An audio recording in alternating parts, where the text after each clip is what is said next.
And we are live. This is Sammy Experience TV, and I'm with Chad once again. People? And tomorrow another podcast coming up, and another one the day after if we still got some material. So we were talking about honey and Bert and bees. Yeah, actually we're talking about. What the hell is that? Never heard. We're talking about chapsticks, right? And chapsticks got me to talk about Bert's bees, or Bert himself. Bert is a guy who secluded himself and started a bee farm. Yeah, basically a bee farm.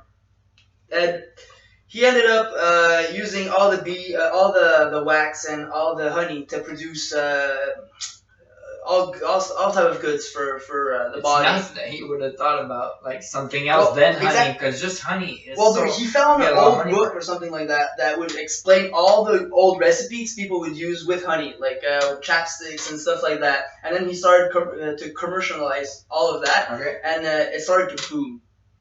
Boom crazy. And I don't know. Everybody used chapstick. And I don't know where in Asia where he boomed, but they fucking love him. I don't know where. I think it's Japan or China. I'm not sure, but I saw a documentary and he is so popular over there. Yeah. He flew there. I think it's in Japan. He flew there once or twice, and he's received like a celebrity. Go watch that on I think it's on. Netflix. It's on Netflix. It's on Netflix. It's on the American version of Netflix, I believe. Okay. If it's still there, it's not a problem. If I can find a link on YouTube to show it, I'll put in the link below. So don't worry about it. But yeah, it's pretty interesting. I went through the whole thing, and you see his life. He's a really humble man, simple person, and you don't see the money. Like the money didn't get him. You see, like just casual guy. Like you saw him in the documentary. You see him take a bath outside. It's like a huge bath. He's just outside washing. Like I don't give a fuck. Yeah, I don't give a fuck. Yeah. Freedom. And he doesn't have a TV, no nothing. It's just minimum everything.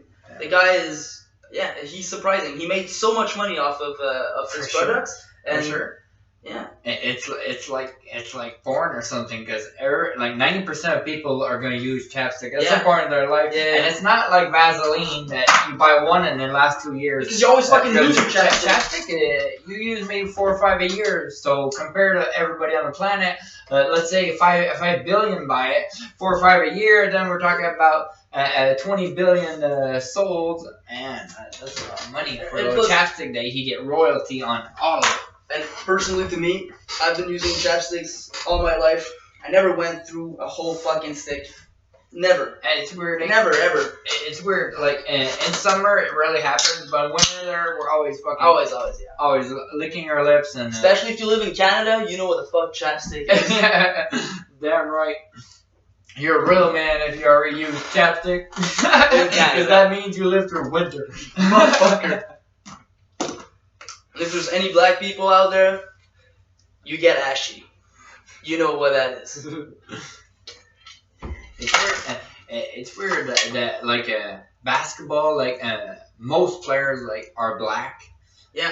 Because they're more size than white people. They're taller, way taller.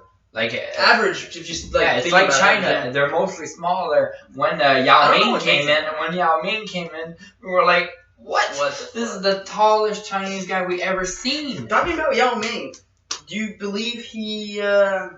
Actually, we should wait for your brother on that question, but I'll still ask you right now because I started it. But do you think he deserves to be in the Hall of Fame as much as other people? Yeah. Yeah? Why so?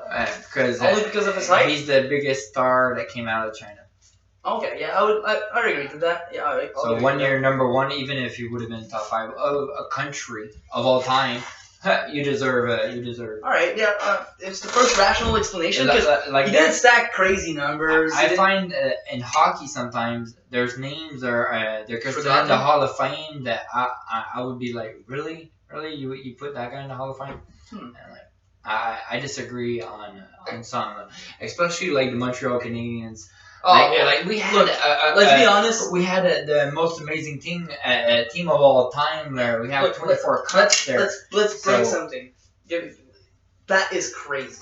The bias feeling for the Habs in Montreal, and not only Montreal, all around the world, or all around in the hockey world itself. The biggest franchise that. But there's too much respect, right? Even if you play NHL 2017 to 16 to 15. If you play like I played, you can recall that any Hab player are overrated. They're all fucking. Their average is higher than what they should be. Yeah. And why? Because they're Habs. It's crazy. And I mean, yes, right now, like, but Weber. It's like in wrestling, like the Undertaker there. Yeah. He has this big phenom around him that his presence, and us is the same thing. The presence of the Montreal Same Canadiens, thing. There's not a stadium or arena, I rather say, that has that momentum and that is sold out every night.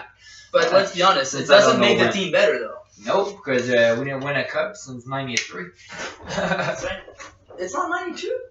93. Oh, shit. I thought it was 92. I've been saying this for so many years, since I'm 12. 93, and it's ridiculous. Are you a Habs fan? What? Are you a Habs fan? I like watching the Habs, and especially with my dad. That's one of the things that we just sit and talk about life and watch the game, and then when they score there, that moment that we're yelling there, it's just really amazing. But me, I'm a Detroit fan. Always like Detroit. Yeah, that's right. With Hasek, that's right. Yeah. And you were a Buffalo fan when he moved and so on. That's right. But I remember that. when he was transferred to Detroit, I was like, okay, Detroit's going to be my team forever. And even there, he went to Ottawa, but my favorite team is still Detroit there because of the Federal Advisorman, Brett Hall, Lidstrom, Chelios. It's like, Detroit is a hockey city, let's be honest. It was not Shanahan. Yeah. Dude, it was an all-star team in one team. And they did great. They did great. They're still doing great, and they got young kids in there. It's one of the best franchises of all time in the last 20 years. Yeah, I agree to that. I'll give you that 100%. It took 19 years in a row or something. They're the scariest red jersey right now. In a row. It was, they're the scariest red jersey on the ice right now.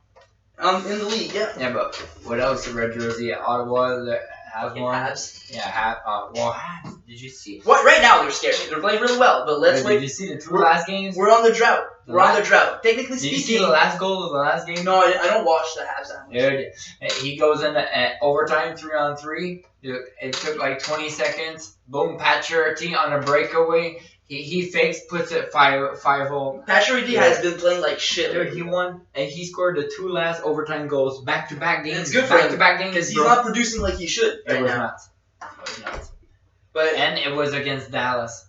And the biggest statistic of Dallas, they were 46-0-4 after winning the first two periods. Okay? They never lost in regular in the last 50 games when that happened. So that is, I never seen something nice like that for a compare stat like that. And boom, we scored two back-to-back goals in the third period. So it's 3-2 for us. There's like 20 seconds left, and bang, they score. And we're like, you gotta be kidding me. Yeah. We can't even get it from them. And then we went into overtime, we got it. So they're 46-0. But they still got the 1 0 point. is still there. And I look at my dad, I'm like, they still got that 0. They really, they went for it. We were going to steal the game, but no, they came back. They went for it. Yeah, they wanted to keep that 0 there, and that's just amazing. That was amazing. And the Blue Jackets, right now... Oh, they played well last year in playoffs, man. No. Right now, I mixed it up with they're 1 win away to tie the all-time record of wins in a row. That was the 96 Pittsburgh Penguins that did it. With Lemieux. With Lemieux, Jagger, Kovalev. That's right, Kovalev played for 17 wins in a row is the biggest of all time in the NHL. And Habs had 16 at some point. Detroit had 14. But now Columbus has 16 right now. Isn't it the same thing in the NBA?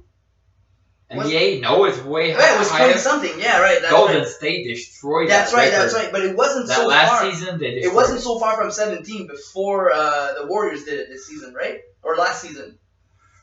No, I think the Heat had 22. That's right. That's right. And I remember now. And then Golden State beat it and then rebeat it. Yeah, that's right. That's right. I don't know why I had 17 in my head. I'm good. Tastes like flowers. So Columbus, let's say they win the next game. It's weird because it's one of the youngest franchise. They got no star player like everybody's talking, but they're playing like demons. Like, you know what I remember? They were losing a couple games and they were coming back. You know what I remember? You saying the Blue Jackets, and that gives me a grin to my face. When we were in your fucking house at Saint Sabin, playing fucking That's far Nintendo. back. Yeah, you said that your favorite new teams was the Blue Jackets. I remember that shirt. Yeah, I know. Shirt. It was beautiful. But you just made me remember that. That's just hilarious. It's like when I drank beer for the first time, I was like 17, and I was like, well, I want. My dad's like, what beer do you want to taste? You don't know. I'm like, Wildcat. Why? I'm like, why? Well, it's nice. It's a nice ball. There's a cat on it. I like it. The other ones just have names and they're boring. That one has a cat. That was for and sure. It tastes like shit. It's but it's, it was really because of the logo, like Columbus. It's so the worst beer, and it tastes like Because then I taste like it doesn't exist anymore. Blue or Bud, and I was like, okay, this is good beer. Like compared to the, I was like, ooh, there was a bad aftertaste, and I was like, are they all like that? So I try O'Keefe. Wow. Then I'm like, La Paps. And I'm like, what? And then I tried that blue, and I was like, oh, we're getting somewhere. You got beer? Yeah. Give me a beer. Right on, man. It's rare I drink, but yeah, I'm gonna drink a beer or whatever. I deserve it. My back, thank you. My back is killing me. I was training with my dog there. That was nuts. So I'm gonna do a video on YouTube to show you what I do with it. Jelly bean there. It's kind of cool. For all of you complaining on our white background, that's why there's a cover on my fridge. Yeah, we worked on it. We put a library. We just bought books. We don't even read. It makes me look like a fucking dirt. Yeah, we should have put glasses too. You would have been like, damn, these guys just read books for us. Yeah, we read this like in 2-3 hours. Or we could also do like the guy that I hate that fucking commercial. You probably know what I'm talking about. He's filming here, like I'm here in my garage. Yeah. And I'm not here because of my Lamborghini. Wow. No, I'm here for all my big library. Don't y'all hate him? I fucking hate him. What's his name, Chad? I have no idea. I'll tell you what his name is. What's his name, Sam? His name's Tai Lopez, and this guy became rich. Is he really? Yeah. Because of the company's it's a machine of stocks there. Okay. And he got a lot of money off that, and what he did with that is grew his YouTube. And faked that he had more shit, so we would give him more views. And because of that, he pays ads, so he gets money for those ads. Even a bit like Dan Bazillion did. And I'm telling everybody right now, like him or don't, he's legit. What he says, he does. He gave away 5 cars during 2016, and he's giving away 2 more right now.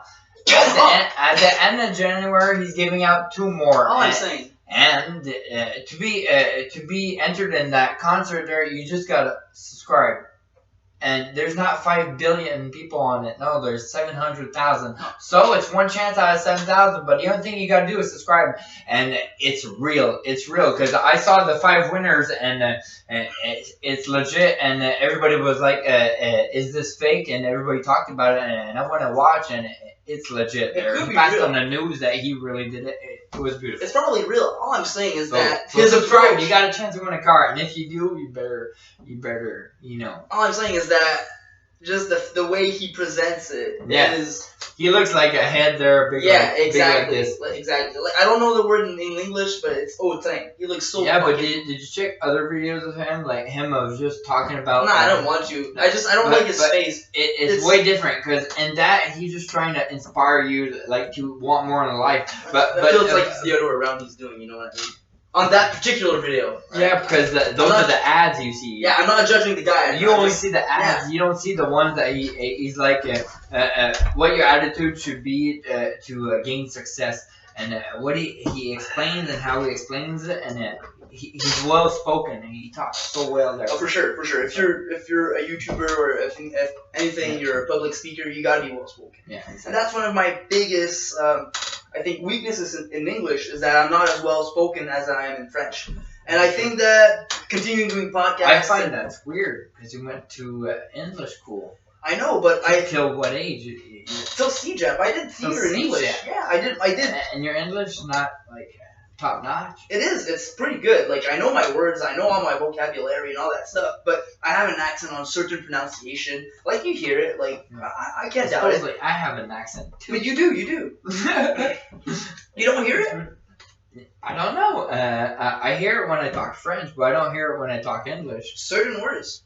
Yeah, like ridiculous. No, ridiculous. You actually pronounce right. Well, that's weird because when I was talking to two people of the UK on the PlayStation, they were like, "You have so much a big accent." Of course you and have. I'm like, "Look at your accent." But to them you have. But let's say you speak to other Canadian people. Even if you speak to an American, a casual Canadian guy, even like never spoke French, right? He's gonna have an accent. We all have accent. We all have a different dialect. That's undeniable. I find most Americans sound like Canadians that have an English family and went to English school all their life, so they only know English. That they sound the same as an American. Why? Because it's just English. English is simple.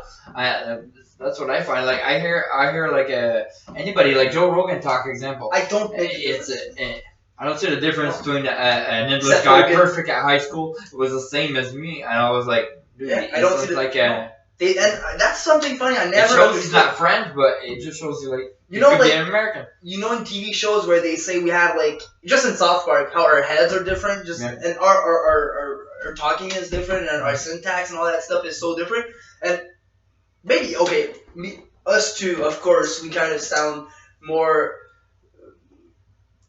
I don't know, more French when we speak English, but I generally, I don't see that accent. I don't see it. I don't see other people like. Well, obviously you can't see it, but you can't hear it. No, I'm joking. But I can't hear the accent. You know what I'm saying? Yeah. Like, I don't understand. I don't see where that comes from. Everybody that talks French is like, hey, you got an accent that you're English, and everybody that talks English are like, hey, you got an accent of French and you're English. I'm like, what? Well. I've been told in English I do sign language too to have an accent. That is like ridiculous. I have a little accent in English. I've been told on certain things I speak really well in English, but like I know on certain words, certain times, I do have a harsh accent. But in French, no.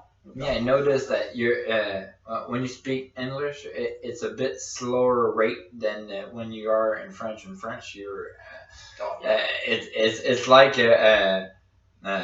handwriting. It's like handwriting. It's all attached together so quick. When you talk there, it shows. Yeah, I agree. Yeah. But I don't know why I'm more fluent in French and more at ease in French than. Too, I'm surprised because me is that English in school and the want of always want to watch my movies in English. I do the same thing. Read in English. And at some point, at 9 years old, I think, I started dreaming in English. And then I was like, boom. But that's the difference. You dream in French? No, I dream whatever the fuck I want to dream. You know what I mean? You don't have a language in your dream? No, really? English or French. There's no... Me, there's maybe words, but me, it's always English. No. Why? Because it's like, I think I put myself in a mind that, okay, you're in a movie, Sam, boom, English all the time. When I've been told, there's a few things that define you as bilingual, right? The actual definition. Yeah, the knowledge of how much you know of every language. The actual definition of bilingual is if you're able to speak, write, and read both languages, same equal force. At same equal force. Exactly. But there's you don't need to be perfect in both. Let's say you're 60-60, it's still you're still bilingual because you know exactly. You had issues in both languages, but you still know the same amount. So you're bilingual. That would be the definition. So by that definition, I'm completely bilingual because my reading, my talking, it's the same thing, or give or take. How's your writing? It's so shit in French. I need it, and in English it's decent. It's okay. Yeah. Like, I'll make mistakes because I'm dyslexic and I got ADHD. And me too, probably, but I wasn't. Oh, I'm diagnosed. I know. I had my mom's like, look, my son's like that. Who cares? He ain't doing nothing bad. Because I was forced at school to do it. That's or else I was kicked out. Me and my mom did everything she could for me not to. I did brain therapy, all that jazz. I don't know if any of you did that too. I did Ritalin. I did it up to grade 6, until grade 5, where I got stopped by a teacher, which I gotta give all the props to. That helped me a lot. That changed me. Of course, I had more issues, but I started sports. I started taekwondo, started basketball, and I spent all my energy in that. Yeah. I would have practices at night, and at lunchtime, I would eat my lunch, man. Fucking sitting at the tip of the bench. I would run downstairs, be the first one in the microwave, eat it, and go to the fucking gym and just shoot hoops with my friends, play 1-on-1 or play 5-on-5. And when I skipped 2 years, and one of my friends who was also in the team fell. I fell 2 years, he fell once, and by the end, all the team was gone, and we were playing for another school because we were too old, and we were still playing 1-on-1 at noon until he left, and I had no one to play with, and I played with the younger kids once in a while when they played, but they were not as dedicated as we were, and that's when I started Taekwondo again, and I was like a green belt. They just gave me my green belt back. I started after 5 or 6 years. I started kicking, and it's like, you're a green belt, and then I went for my blue belt right away. Red belt, and then because your skill and I wasn't shape comfortability to like do kits show the experience and like easiness you have to do moves, and the guy's like, okay, for sure, that's all that's done there. He's like, look at him. Well, my brother don't look like a robot that's forcing it. My brother's a black belt. My brother's black belt. My dad's a black belt. My little brother's a red belt. I'm a red belt because I didn't go get my black belt because I'm purple.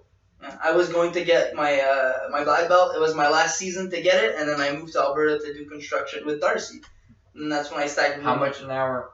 Fucking 20. 20. Le j'ai nourri though. Yeah. Oh damn. Yeah.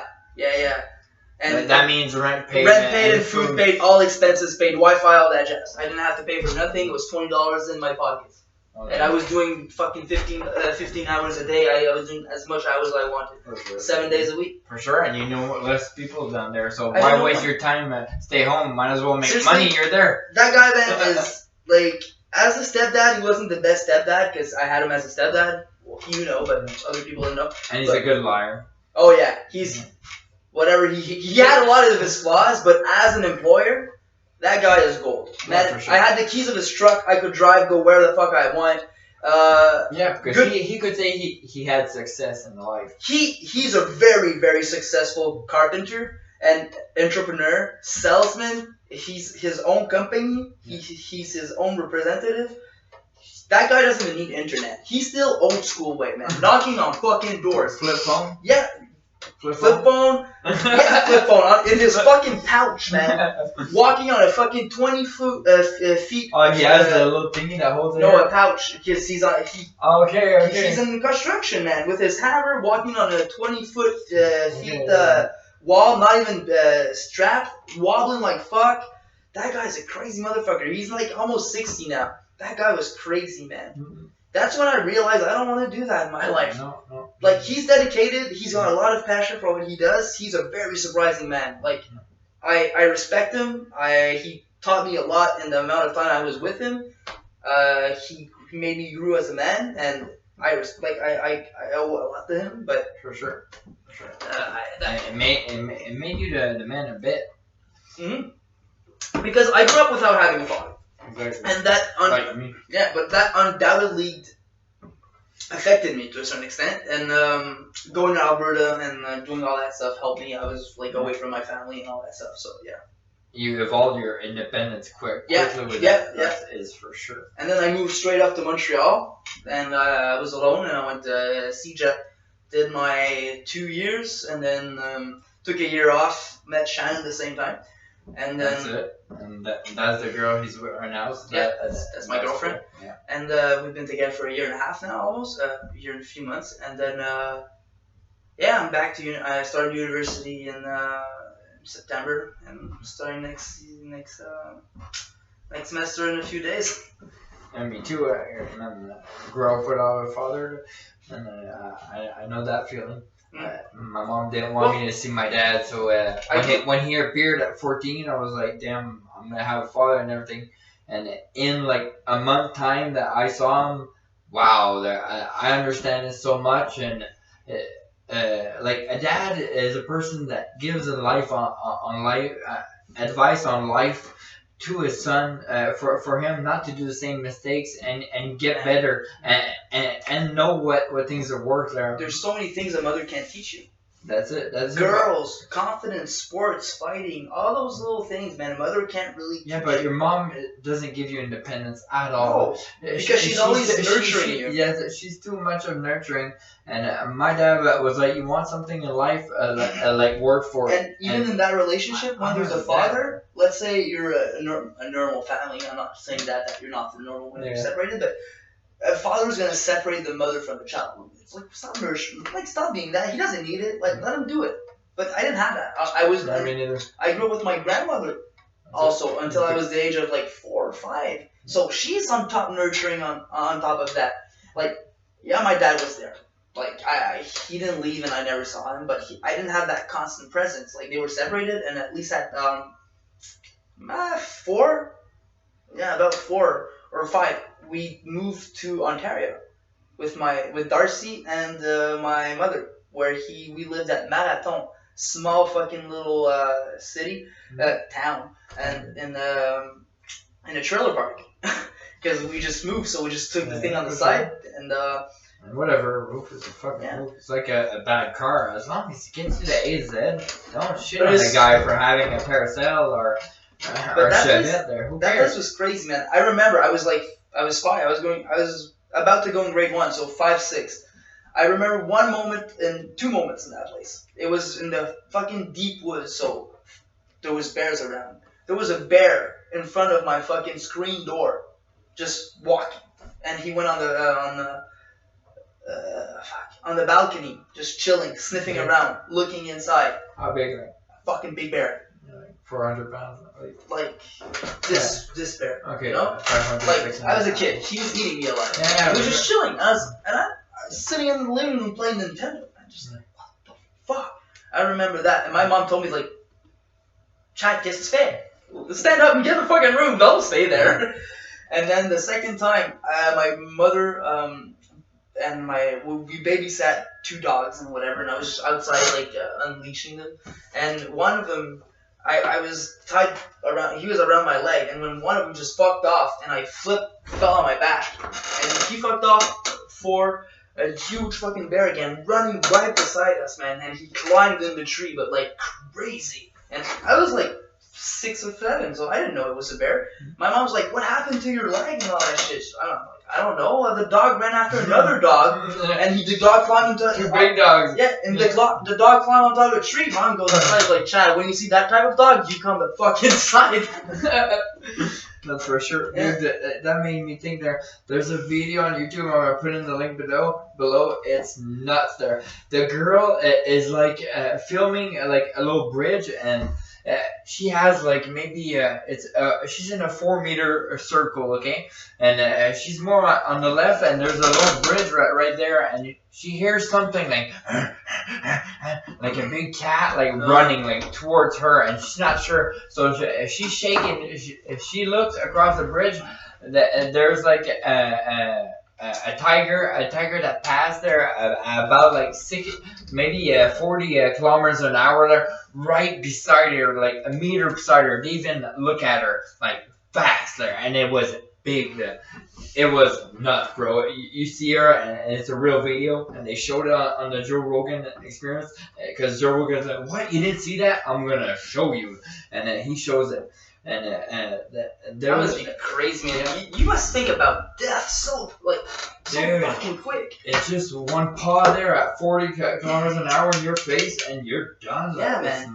And like that type of shit, like when you're a kid and all that stuff, you think oh, he's gonna eat my head and I'm dead. Nah, man, he's gonna eat your leg, and you're gonna be screaming like a motherfucker. No, but imagine how a little cat, let's say, try to hold it down, how strong it is to get the hell out of there. So imagine, compared to a dog, like you hold the dog down good, he won't move. A cat, no matter what, he's gonna spin and he's gonna hurt you, he's gonna make sure to get out. So imagine how strong a big cat is. Oh, man. No matter what, it's stronger than a wolf. That's what I small cat.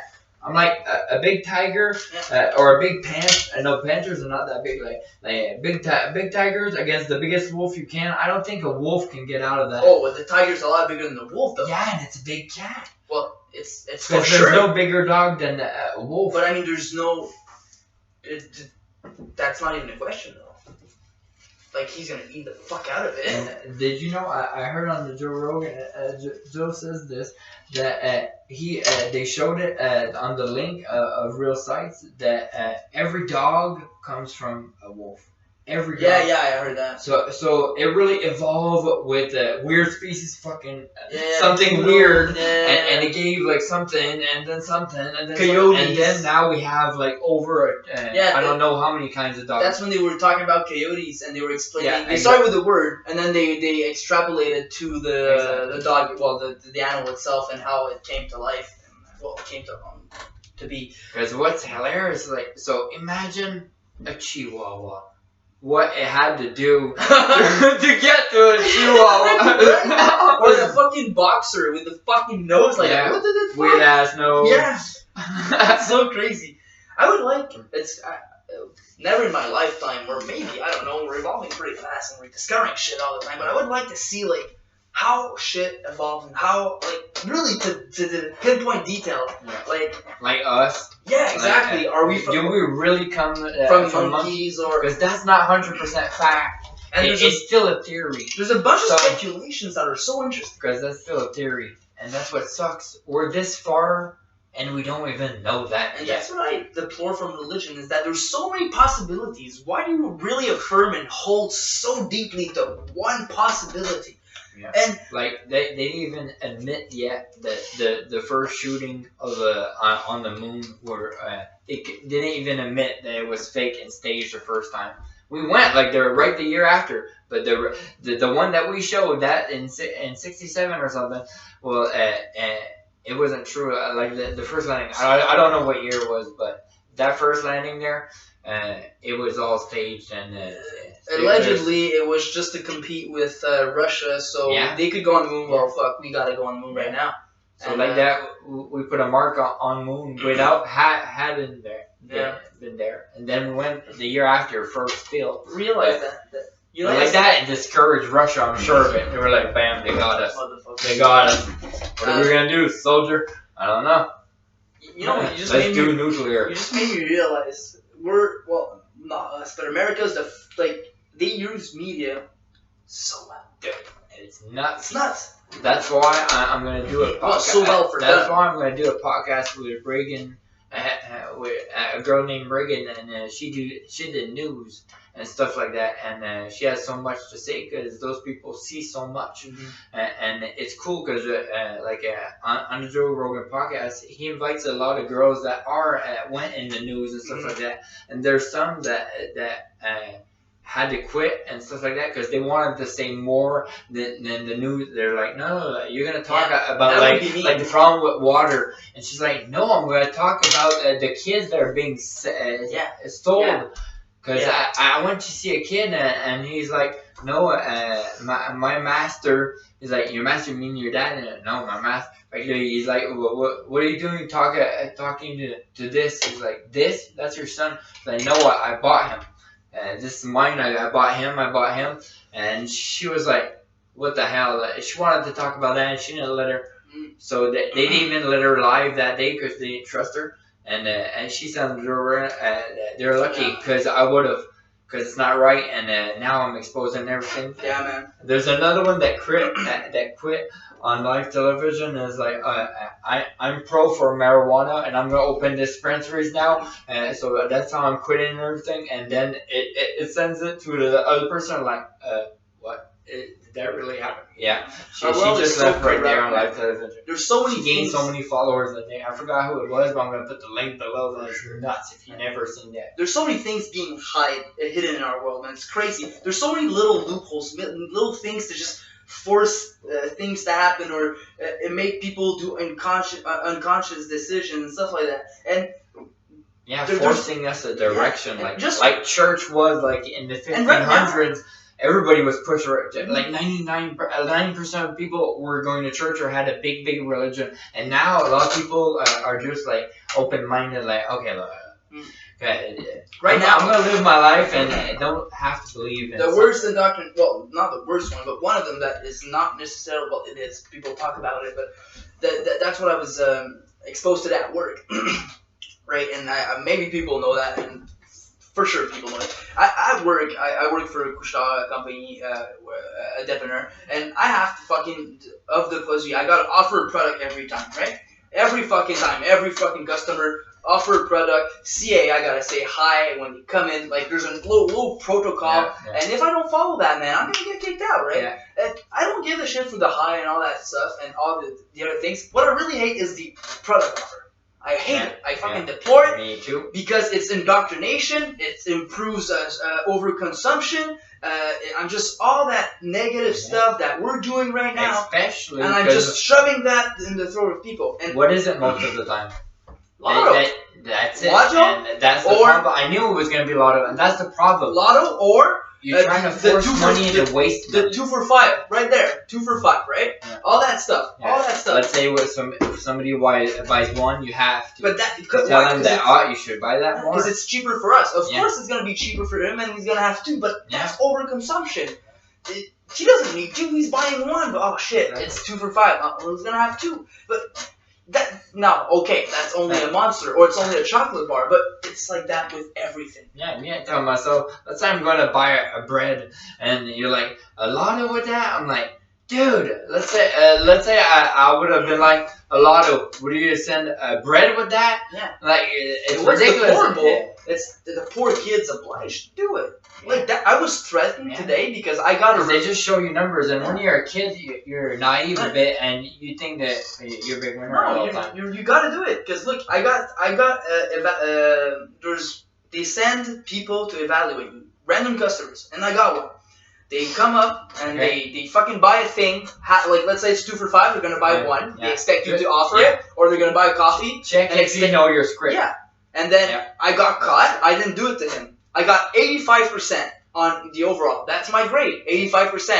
Would you wish to get 85% in your final thesis on your master? I fucking would. I'd be happy. Well, my boss wasn't happy with my 85% because I didn't offer a fucking product. You should be a robot. I should offer, But I'm getting same as telemarketing. It's crazy. Because I did telemarketing for Bill for 2 weeks. And even if they paid like $15 an hour and the formation was free, I was like, this is ridiculous. Because you have a script, and then they send you a guy that checks your answers and everything, and they're like, this call is being recorded, and that's true, it is. Yeah. And then they review it. They're like, okay, you didn't say hi this way, because the guy told me like, what up, and I'm like, what up? How are you doing?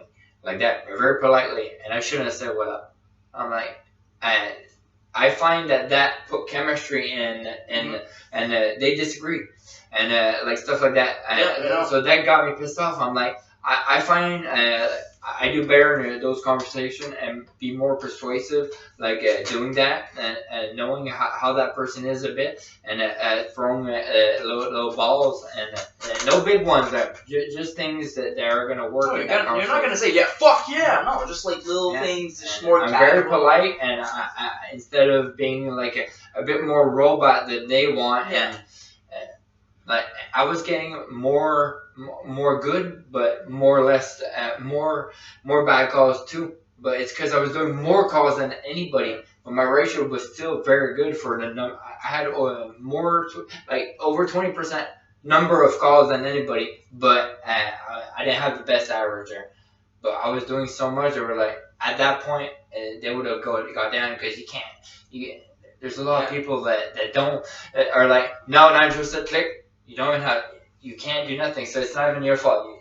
You just get clicked. I know. Because I would do that. Man, I hate it. I hate all of that. Just publicity. Just all of that, man. There's too much of it. We know. Now YouTube, there's too much publicity. Like, of course, you tag certain things. There's product placement, of course. Yeah, but we fuck with them now. But there's too much of them. There's just too much. Yeah. Even your Facebook, they just scout. They scout what you liked and all that stuff just to show you.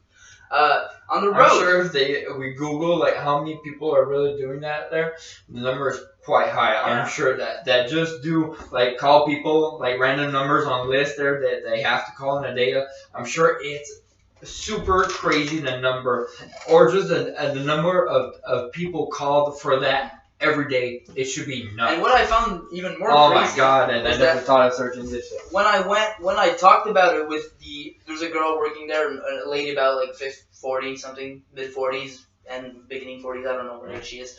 And I was like, she's in with the manager. She's been working there for 10 years, so. And I'm like, yeah. She knows the script. Yeah, I'm like, it's so fucking stupid that we have to say that and all that stuff. She's like, no, it's part of your job. I'm like, yes, but it's the bigger scale.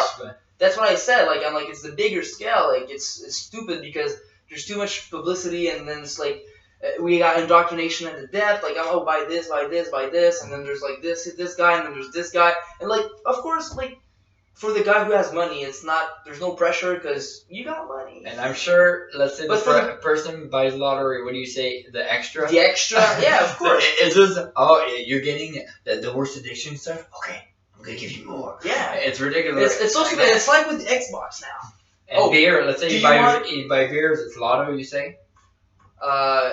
Yeah, I always say lotto. When the guy's major is over 18, I always say lotto. It's the easiest thing. Sometimes do you have like a... Let's say the guy buys smokes, it's a lighter. Okay. And then if it's a coffee, it's gonna be the cake. Sometimes you offer like a real special on something like out of the ordinary. Well, for Monsters, it's 2 for $5. I'll tell him, or else it's $4.90 something. That's still common there, Monster. But yeah, or all there's something more. Gums. Gums, really? Yeah, it's 2 for something. Really? It's $1.85 for 1, and it's $2.39 for 2. Me getting offered gum, and you want gum with that? Wait, no. I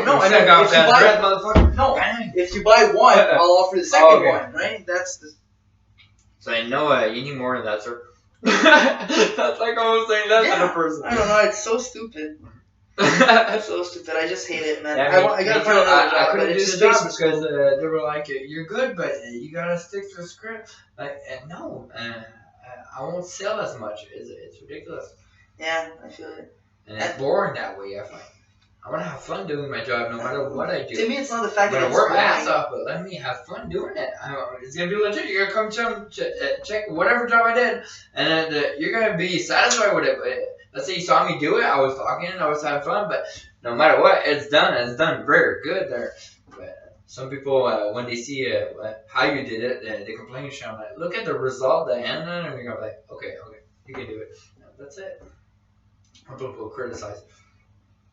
That's why there's I get along a lot with my dad, like views on life and stuff. But when we were working together, didn't work at all. Only because let's say he would have seen me do it. He's like, nah, that's not how you do it. I'm like, he's gonna give out the same thing. It's like it's been 30 years I've been in construction. I know how it's done there, and I listen to me there. I do no errors. Because he like masters on finishing touches on wood and it's stuff like that. It's the same thing with Darcy, bro. I couldn't do with it. I couldn't do it with it. You gotta do it his way. Come check my job after. Let's say he didn't see me work, and he came to see my job at the end. He was like, it's perfect. But let's say I would have had a camera on me the whole time. He would have been blasting me. Oh no, you should do that first. I'm like, don't change it. He's like, yeah, but you should do it that way. I always did it. I know, but it's gonna give us out of sense. It's so funny. Ridiculous though. And the fact that you work your ass off and you're like, damn, it's been at least 2 hours, 45 minutes I'm here. You check 55. Oh my god. And it's that long there. Oh my god. I hated it. Because of that. Me, I want a job that I'm working. And I think it's been an hour. It's been already break 2 hours and a half in. I'm like, wow, okay, this is fun. Why? Because when you like your job, or your job is like entertaining a bit, like yours is, I'm sure the time passes sometimes slow, but sometimes fast. You get a lot of characters, and you talk, and it's always like a little test, like hello, and for that aspect, it is indeed very fun. Like I never did it, but I put myself like in the vision, and sometimes I'm sure it's kind of cool to feel it. Sometimes there's just too much people. I don't even have the time. Sometimes I'm on 2 cash, and I just boom, boom, boom, boom, boom, boom, boom, boom, and I don't even have the time to talk. I offer the fucking product, and I don't like. It's all mechanics now. I know all my machines by heart, everything by heart, and it's just like 2 hand.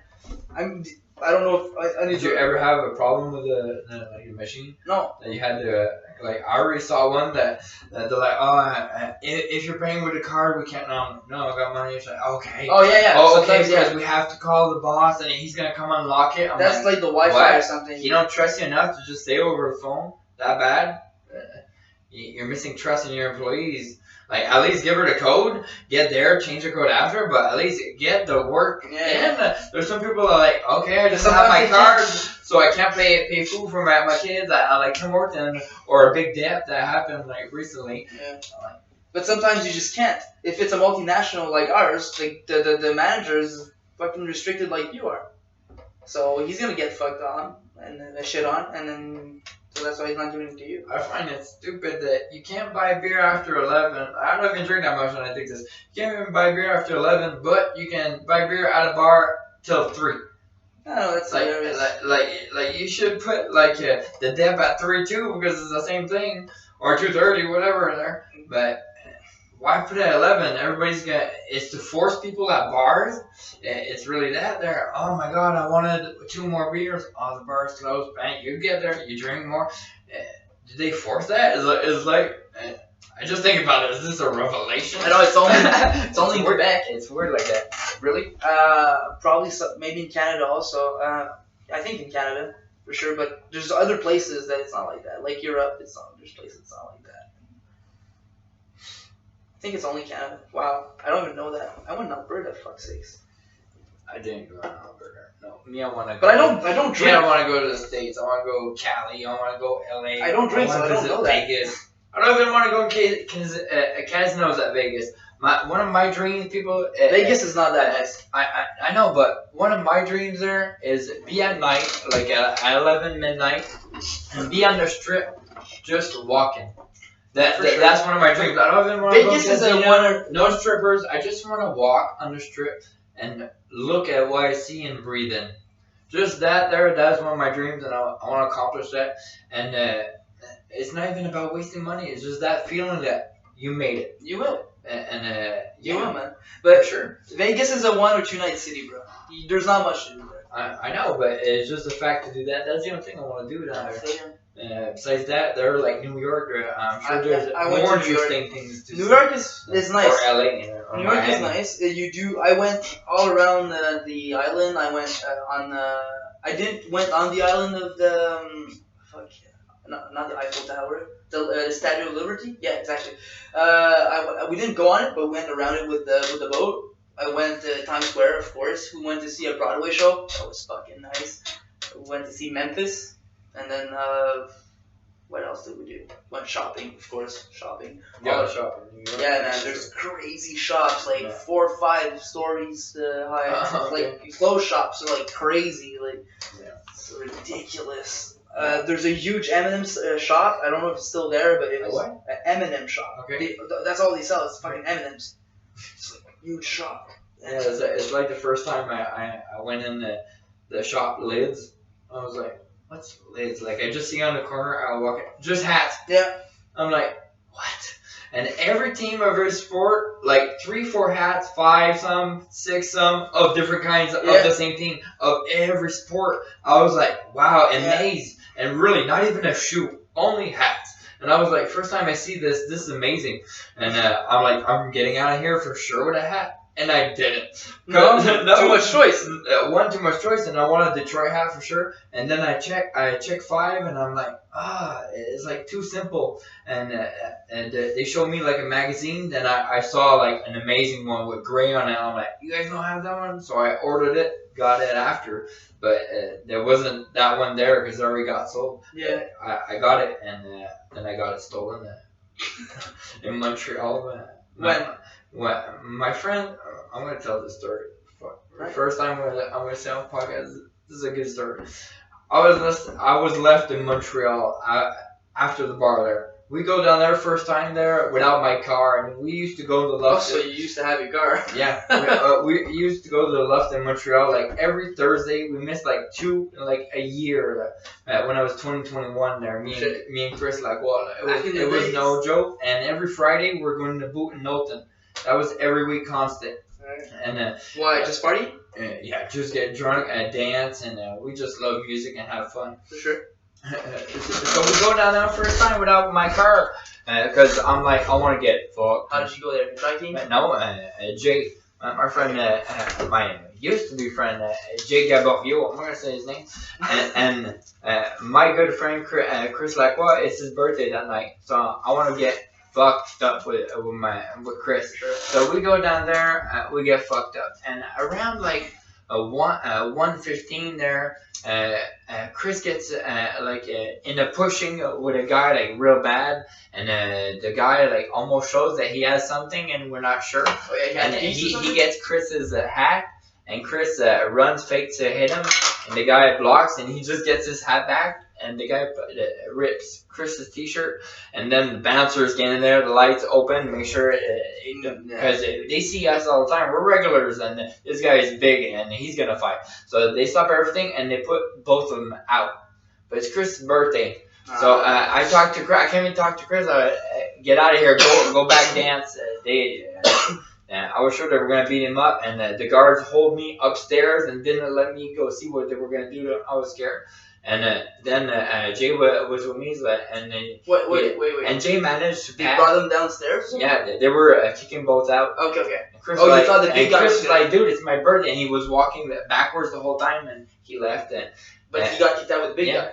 So you were scared he was gonna fuck him up. If I still, and maybe that guy had friends that weren't there, and he was alone at that point. So the guards keep us upstairs, both of us.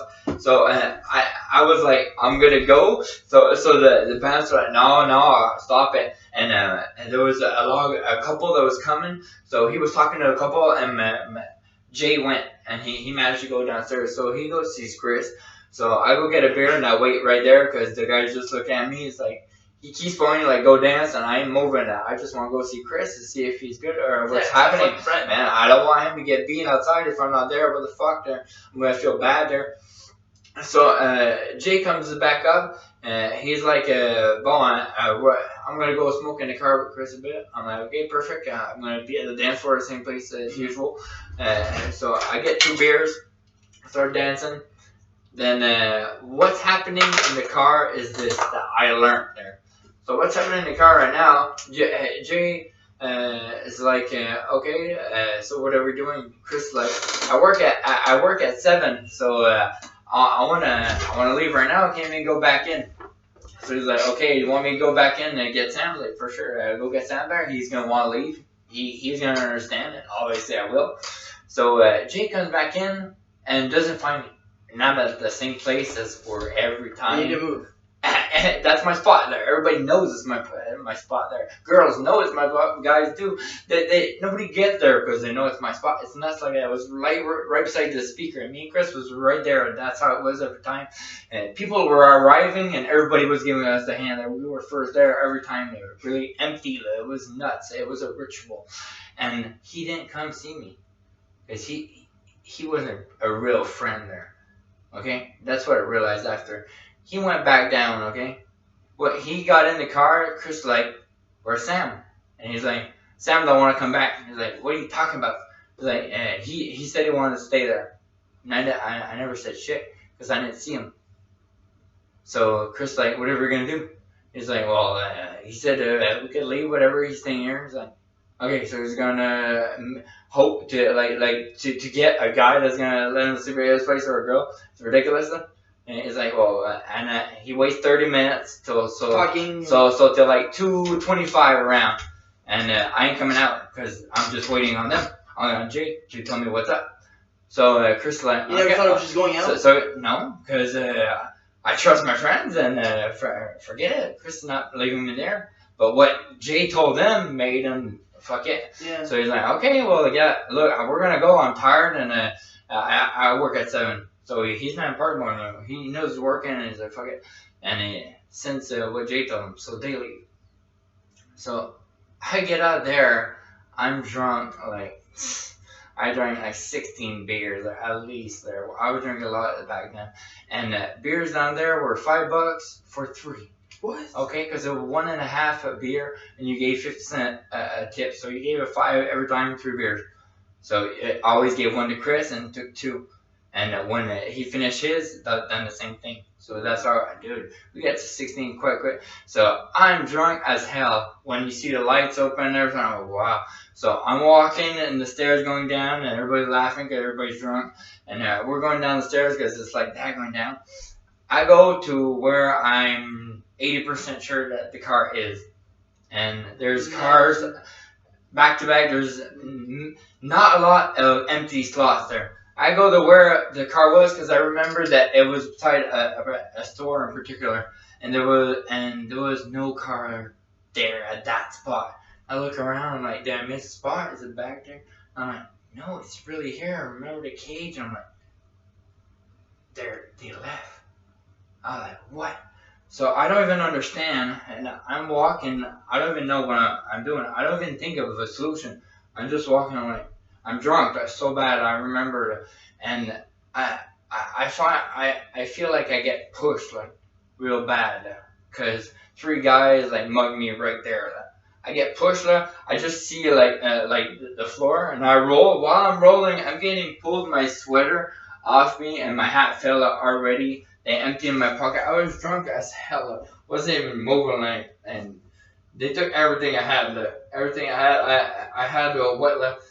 I only had my cell phone. Well, my cell phone I had was a flip phone, but I didn't have no minutes. It was like my stepfather's that he didn't use anymore, so I put numbers in it, and I always had the time on because I didn't like to have a watch. That's the only thing I had left. Nothing else, no weed, no money, and one of my favorite hats, one of my favorite sweater, bang, everything gone. And I was like, I didn't even realize it there. After they pushed me there, I got up and I was walking, I was just holding brick. That's barely what I remember. Then I wake up and garbages beside like a container. I wake up and I'm cold. It's like maybe 4:40. 5:15 maybe, and I'm walking, I'm shivering, I'm crying, realizing that my friends left me in Montreal, like real bad. I realized, I'm like, wow, and I try to look in my pocket, not even a cent on me. I was like, what the hell am I gonna do? I need 50 cents there. At some point, I find 50 cents, I have an ass, and I get 50 cents. I go to call, they're like, you need $3.45 to do this call. So I'm like, you gotta be shitting me. Yeah. So I'm discouraged bad. And that's so stupid that it's so expensive to make it inside Quebec call. Because I needed that call. Imagine if it would have been a winner. You know how bad I needed that call? Man, I would have died at tired trying to get that fight 55. I was in Montreal and I didn't have let me finish my story. Yeah, I did the same thing as you, and I tried to call a fucking phone in Montreal, but it was an outside phone, and it was 3 something. It's crazy. I don't know why. Nobody uses those phones anymore, and that's why they make them so expensive. If you're gonna fucking use it, you're gonna pay for it, motherfucker. So I'm walking in Montreal, and there's a homeless guy that sees me, and what do you need? And he's like, you look discouraged. In French, and I'm like, discouraged? You can't even believe. He's like, what happened? I'm like, my friend left me in Montreal. He's like, why would they do that? I'm like, I don't know. It was my friend's birthday. I'm crying. I don't even realize. I'm so mad right now. I had so much trust. No, he was because I was going to see him and sit beside him because I was just discouraged. I know what I just had learned that I needed $3.55. I was like, that's ridiculous. What am I gonna do? And he was like, yeah, well, you need a phone? He's like, you should go to that free phone in Montreal. There's like 4. There's one close. I'm like, what are you talking about? He's like, it's Bell or Videotron that it's one phone that it's free there. Really? You can call anywhere in case. I'm like, okay, where's the direction? He gives me the direction. I follow those exactly. Bang! I see a phone. You found one? The phone there is it's your room, okay? All right. You go in there. It just has a roof and like closed a bit. Yeah. And there's just one phone on the big black wall, and you're like if that phone is like calling the government or something, but it's a free phone, and they're like in case, and it's like an emergency phone. Oh, that's so cool. They offer that to everybody. There's 4 in Montreal, supposedly. I didn't even know that. I know, and he teaches me that right there. I'm like, wow. So I'm like, I listen, it's like, I'm like, wow, I compose. It rings. the dad of Chris answered, and he laughing.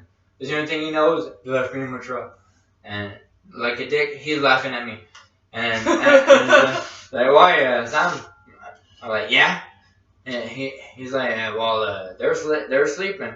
I'm like, okay, I don't care if they're sleeping, because now it's like 7:15 there, because Chris left for work at 6:30, and he's like, Jay's sleeping. Okay, I don't care, sleeping. Steve, they left me in Montreal. Like wake him up, man. He's coming to get me. Like, okay, I'm getting up. I'm gonna wake up. Thank you. And all right, okay, go. What? Hey, go. Get in your car. Come get me. I'm quite tired. I don't honestly, Jay, I don't give a fuck. I don't give a fuck what you think or not. You're gonna get in your car, and I know it's 53 minutes to get here, so I'm gonna give you. I'm gonna give you 54 minutes to get here. I'm gonna tell you one address. Write it down right now. The Chincreona. Yeah. Okay. This is the address. I'm moving. I'm getting 54 minutes. I swear, in 54 minutes, I won't be here anymore. And when I'm gonna see you again, I'm gonna beat your ass. Okay. Now, don't have to be mad at me. Don't have to be mad at you. Dude, I got robbed and shit. I'm like, dude, no matter how bad it had been between me and you, the problems we had and we fixed. So, wait, you had issues beforehand when he left you in the bar? Yeah, we had like issues about certain situations. Okay, alright. And life and stuff. And I'm like, between all that, I'm like, I would never left. You could have hit me in the face, okay? And I was driving us to the bar. I wasn't leaving without you. That sounds like pushy. No. But that is honest truth. I would, even if he punched me in the face, I would have brought him back home. I would have never left nobody. No, it's a cheap move, man. It's a cheap move, I'm saying. So I'm like, that's how bad you shouldn't have done that. And he's like, well, Chris wanted to leave and shit, so he put on Chris. So I was like, I don't think that's Chris. Is your cousin, right? I don't think that's Chris. I'm quite sure it's you. So I'm like, come get me. I'm like, that address. He's like, okay, I'm coming. Okay. So he comes get me. We're in the car. And he comes get right time and shit. So I get in the car and I got no cigarettes, no joints. So I'm looking in my ashtray. I got a hand ashtray. I'm looking for a. Oh, you took your car. And no, I left my ashtray in the car of his. So I'm looking for a bunch just to smoke a bit, and I'm like, you look pissed at me. He's like, oh, wait until you see Chris. He's even more pissed at you. Really? Chris is pissed at you? Yeah. I'm like, I got stolen a hat, man, my sweater, everything that you got became, and like $40 on me, and my whole wallet that I need to get back to, and my social, everything. I'm like, you guys are cheap. And then Chris that night, I asked him. Did you say your social number also? Yeah, because I had everything in my wallet. Why the fuck you carry that? I don't know, dude. I was like 20 or 21. I don't remember what I had. So I lost everything. I get everything. That's why. Do you know if anything happened with that? Or? Well, I redid everything. I did the whole shebang to make sure I was good. You got lucky on that one, man. Yeah. They could I'm pretty sure they just wanted the money. Because they could make like fucking credit cards to your name and everything, man. So Chris that night he arrives and he tells me what Jay said. Like. He went in and went talk to me. Really. We're gonna invite Jay like I'm not here. He invites Jay. Oh wait. I wait till he's in the room. He gets in the room. I get out of the closet. I'm like, really? You told me that what you were living? No, I didn't find him. He's like, that's not what he said to me. He's like, yeah, if you told me you wouldn't sign him, I would try to go back in and make sure we get sent back, you fucking idiot. I'm like, oh man, you're lucky I don't beat you right now. I'm gonna be more responsible and I even hit you just to give you a month break for you to think about what you did. It's fucking heartless. And I wrote a song there like that there about it, like the same day. Because when it's fresh in my memory, like an impact in your life or a change of situation, that's when you're more creative to write something. And I wrote it one shot, no errors, like no change, like one shot. I'm like, Chris, read that. And he read it. He's like, wow, I'm sorry, bro. He's like, I should not trusted Jay and went back in. I'm like, dude, it's ridiculous, heartless. Because he said it after he admitted it. And shit. Chris was like, I can't believe you did that. It's like that changed my whole opinion because I thought Sam was like, "Fuck you, I'm getting like, I'm sure of a girl tonight or something." Yeah, it's the way he presented it. Yeah, it's exactly. like you had a plan or And something. right away, he's drunk as hell too. Of course. Oh my god. Huh. That's shitty, man. That's shitty. Did you watch UFC? Yeah. What, 207? Yeah. Fuck. The card was beautiful. The card was beautiful. Dillashaw and Lineker was a fucking nice fight. I'm happy Dillashaw won. And, of course, I don't find Garbrandt won also, so that's probably the next I next find fight. I didn't have no surprise for the wins there. I was surprised for Garbrandt. I wasn't following him that much. Oh no. Well, look, let me defend that. I was surprised because I was not expecting. I was surprised at how easy Cruz. it was. Exactly. That's what I was surprised. I was expecting it to be a good fight. Oh no, I was expecting Garbrandt to win, but I wasn't surprised. I was not expecting the dances. And the dances, the taunting, the robot. The push-ups? The push-up. Like, you heard my leg? I'm going to put myself down and do a push-up right here. That's how beautiful it was. And he outsmarted him. Yep. It's rare somebody, like, dissected Did you watch Cruz like that. Cruz went up... Oh, sorry to interrupt. No. Did you watch the post-interview? The post-fight interview? Just Amanda Nunes. Well, Cruz went up. That says her corner was bad and stuff. Ronda's corner. Yeah. Yeah. Well, Cruz went up and just straight up said I was in shape and there's nothing to be taken away from Garbrandt. I was not in the game. Like I was all present, and he also claimed that he was not affected by the mental game that Garbrandt was playing during the fight. Yeah. And I have to say, I don't find it had an impact. I didn't see. I didn't see him I watched it twice, and I find I didn't see like Dominic Cruz change his way because of that. I don't find it affected him at all. He just got beaten. Like the other one was just really better. He could time better. He knew what you could do, and when he knew the speed of Dominic Cruz, he knew it wasn't as fast as he could have been. And then he was dancing and taunting him. But Cruz is enough experienced fighter for that not affect him. So I don't think it did. Other ways it's just that Garbrandt. think, man. It's just Garbrandt was way better. That made him unpredictable. I was impressed. I feel that all those dancing, the taunting, made him even more unpredictable. Well, yeah. Like a little bit like Anderson Silva. So yes, maybe it didn't affect him mentally and didn't affect him like he didn't overcommit or didn't try to fucking hurt him because he was insulted. But it affected him in like, what the fuck? Whoa, what is he doing? Like that's gonna take you off of your game. You're not expecting that, right? And his head movement, right? All the. You think Connor is getting paid more than anybody because he's entertaining and he puts it on the table when he has to. Of course. But that's what I'm saying. It still affected the fight, right? Like you can't. Well, it affected our judge, like our beautifulness of the art that we saw. I still have to say that it affected the fight itself. Maybe, but I don't find it changed. I don't find it destroyed Cruz. Yeah, no, I agree. Or dissected him. I don't find that. Well, I find that he was like, he's stupid. It made him doing that. He really thinks it changes something. And I'm sure that's what his thoughts, and I'm sure it's honest. And but it made him unpredictable, and making yourself unpredictable does make you. It throws the other guy a little advantage. Yeah, it throws the other guy a little bit off. That's why St. Pierre is good because he's unpredictable when he's gonna do that takedown, and he gets you every time. And that's why Jones is so good because he's unpredictable what he's gonna do. St. Pierre is not as much as unpredictable as he is just effective. No, but the takedown, he's the best at like when he goes for it, he gets you almost every time. He has one of the best ratios. Maybe Matt Serra or but he just takes you, man. He doesn't stop. You know, there's other fighters that goes down. He just goes to the cage. Joe Rogan talked about it. He has like the perfect way of getting your body for the balance and to just brawling you to do a flip like that, and you weigh like a feather when he touches you. So he don't need no strength. He just gets you at the right space at the right moment while you're moving a certain way, and boom, you're turning around like a little bit like who was it? Dillashaw who did that? Yeah, I think so. When in the card 207, it was pretty nice.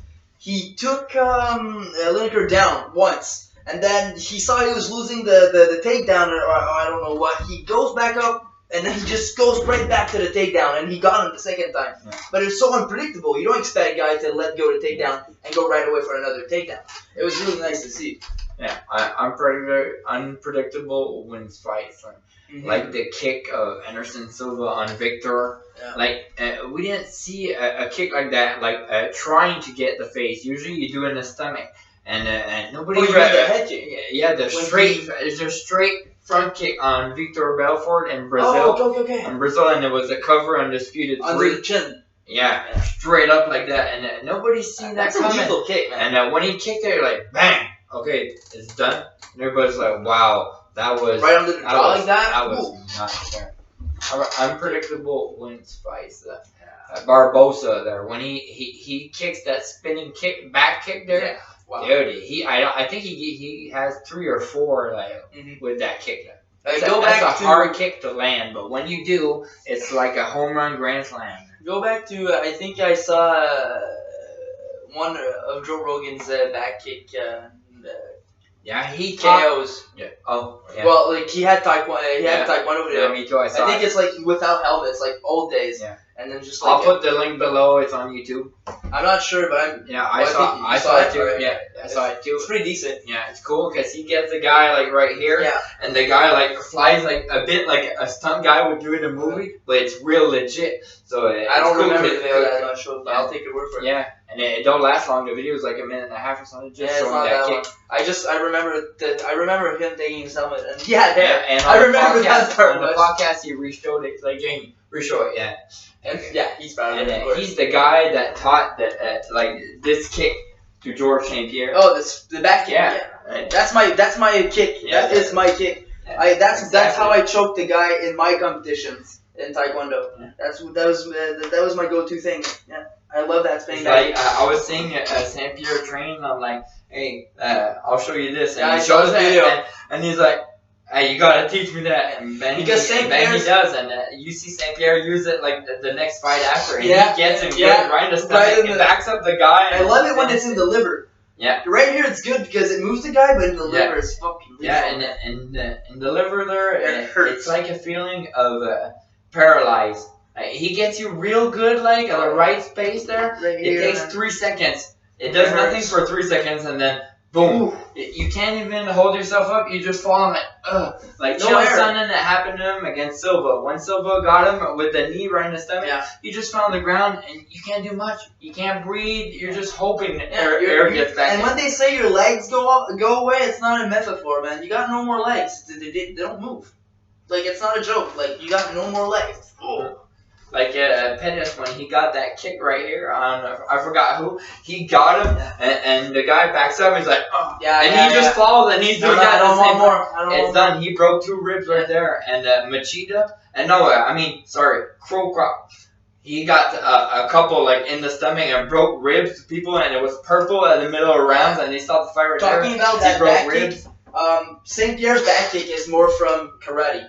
And Joe Rogan is the background of karate. Yeah, and Joe Rogan is straight from Taekwondo. And the difference, we throw a lot more from the hip, and we go from a lot more like, it's more like a horse movement compared to like, it's more direct. That's why it's so powerful, man, because it's all it's with all your body, and you just explode into it. There's way more momentum. Oh yeah, it's crazy. And you can do it in a counter attack, kind of a jumping attack, where the person comes in. I would do it in a open position. If the guy comes with an open kick to your chest like that, you just spin with the back kick right into his fucking liver, and that fucking hits. Because you just go when he puts his leg up. And just it's like a counter punch. Why a counter punch is so hard. You don't need to do 100% your strength. As long as it's 50% of that, and it's a counter punch that he's coming in while you're throwing it, and you're at your max power when you touch him. Wow, that guy's gonna get hit way bad. That's where he's confusing. You don't know where. When you get to the black belt, you can do that shit to the face. You just lean your body a little bit more, and your feet, your legs gonna go a little bit higher up to the chin. Wow, that's a crazy kick. And if you're more agile, you go for a spinning hook. It's a bit the same movement. You just go a little bit wider, and oh man, I love those kicks. If my ankles were fucked up, I would go get that black belt. I just got to go see the chiro and get them strengthened because I haven't done anything for 3 years, and then I twisted it real bad. I always had problems because hitting and all that stuff with taekwondo. For sure. So I gotta just get them back in shape, and I want to go get that black belt. What did you think about Rousey? Wow. It was exactly what I thought, but I thought it would have happened in a 2 minute and maybe 4 minute span, but it was way shorter than that. Man, Besides that, I expected that, but I didn't expect Rousey to not try to do a takedown. Before we talk about Rousey, let's bring it back to one more fight that is interesting to talk about. Big Rig Hendricks against, I forgot who. It's not even worth mentioning if I don't know the see name. that fight. You didn't see that fight? No. I think Hendricks didn't make the weight. What was that it? I don't know, but I just saw negative on Hendricks. I didn't think I saw, but I I don't think know he who didn't won. make the I don't even know who won. He won by decision. It was pretty tight. It's not the Hendricks we saw against St. Pierre, man. No, and I find that fight and Dana White's opinion on that fight is that Hendricks won that fight because of damage. Yeah. Well, he's still a slugger no matter what. He's not the Hendricks. He's like the judges were bad tonight. I find St. Pierre should have lost his title. I'm not saying St. Pierre's bad. You mean I don't find St. You mean Pierre's St. bad. Pierre? I just find that Hendricks won that fight. I agree. All my friends agreed. Everybody was surprised of the. The problem with that is that there was too much respect for the fighter, the champion. There was too much respect for the champion in that fight, and St. Pierre established himself as. And he took his retirement there. Yeah. Right there. Why? Because he knew he lost. Yeah, and he tested positive for drug. I like it. Is that allegedly? Yeah. No, that's not allegedly. That's a fact. All right, I didn't know that. Yeah. It's like when he put grease on his back during a fight. That ain't no fact for real. Yeah, that is a real fact. Why? Because it's the friend of Dana White doing a video of Dana White. Dana White's pissed, and he's like, "Why are you pissed?" And you see a Richard Evans beside him, and I think Matt's there. Richard Evans for sure is like, "What happened?" Is like his trainer put full of grease on his back and stuff, and they didn't wipe it there. Huh. And he was pissed. He's like, and the commission's not gonna do shit about this. He was pissed at St. Pierre that night. I didn't know that. Yeah, they put grease all over his thing against. I think the fight was against BJ Penn, but just check the grease thing of St. Pierre, and it's gonna show you the fight. I'm pretty sure it's BJ Penn because they show you a video of when BJ Penn tries to get the guy solid like this to get out and push him like that. He can't. He's just slipping because they put some until his end of the back, and they show you a compilation of 7 fights that BJ Penn is the same situation and gets out of it the way he's trying and can't because his legs are just slipping on St. Pierre, and it's nuts. The compilation they did to show you really that for sure there was grease, and it's really a video of Dana White in the crowd saying it, and I was stunned because he's a guy that shows respect. Yeah. He wins so humble. He so shows humble. respect. Yeah. No matter even against Nick Diaz, the trash talk was done, but when the fight ended, he showed respect, like Anderson Silva did, and trash talk. What trash talk? St. Pierre's trash talk ain't trash talk. Well, Diaz did trash talk. Yeah, St. Pierre, all the things St. Pierre did say is, I very respect. Did you saw his movie? No. Of St. Pierre, it talks of him backstage before that fight. He doesn't like trash talk. He was in a hospital for something at some point, and then he wakes up from the hospital for the first time, and he looks at his manager or his friend, and he's like, "I'm gonna kick Nick Diaz's ass." First things he said, and they come in the morning. He's like, "You know what you said the first thing anymore?" You say, and they're all laughing. And you're like, "Oh, right, Mrs. Vila, I was just thinking of that. I wanted to kick his ass." And they're like, "Oh, yeah, he lost against Condit, so Condit's gonna get an interview." He's like, "I'm gonna have to go get Condit to go get Nick. I'm gonna kick Nick's ass. I'm tired of it." That's the most trash talk you can hear from, because he's a real humble, humble and the only thing and you're gonna hear about Georges Saint-Pierre is that guy is a very, very, very bad fighter. I'm gonna destroy him, take him down, and make him feel my pain. That's all he does, man. And that's what he does too. I learned in an interview of Dana White, like in the past month or two, that he did, and the guy asked him about Georges Saint-Pierre. He's like, it looks like Georges Saint-Pierre is maybe gonna fight in some sort of organization or something. And Dana White's like, I'm quite sure he won't do that because he can't. He's under contract right now and he can't fight nowhere. And we can't agree on a price because you want something that I ain't giving him. Well, they should. Because that's why. Because Dana White is headstrong. He don't let himself get stepped on. That's why. He's a good manager. That's why he's successful like he is there, and he ain't folding there. And I don't think he's gonna fold to Conor either. At certain extent, you think Conor could make 170? No, but no, not 170. It's not 155. St. Pierre's 170. No, he's welter. I know, but he needs to go to Tyron Woodley at 155. I don't give a fuck about Tyron Woodley.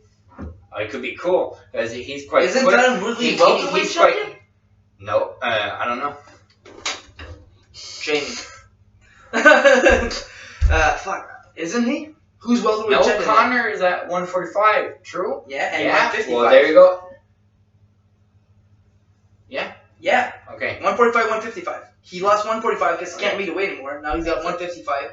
And then Tyron Woodley is welterweight. That's what I thought. All right. That's it. Because he fucked. Tyron Woodley is way bigger than Conor. He murked. Who did he murk?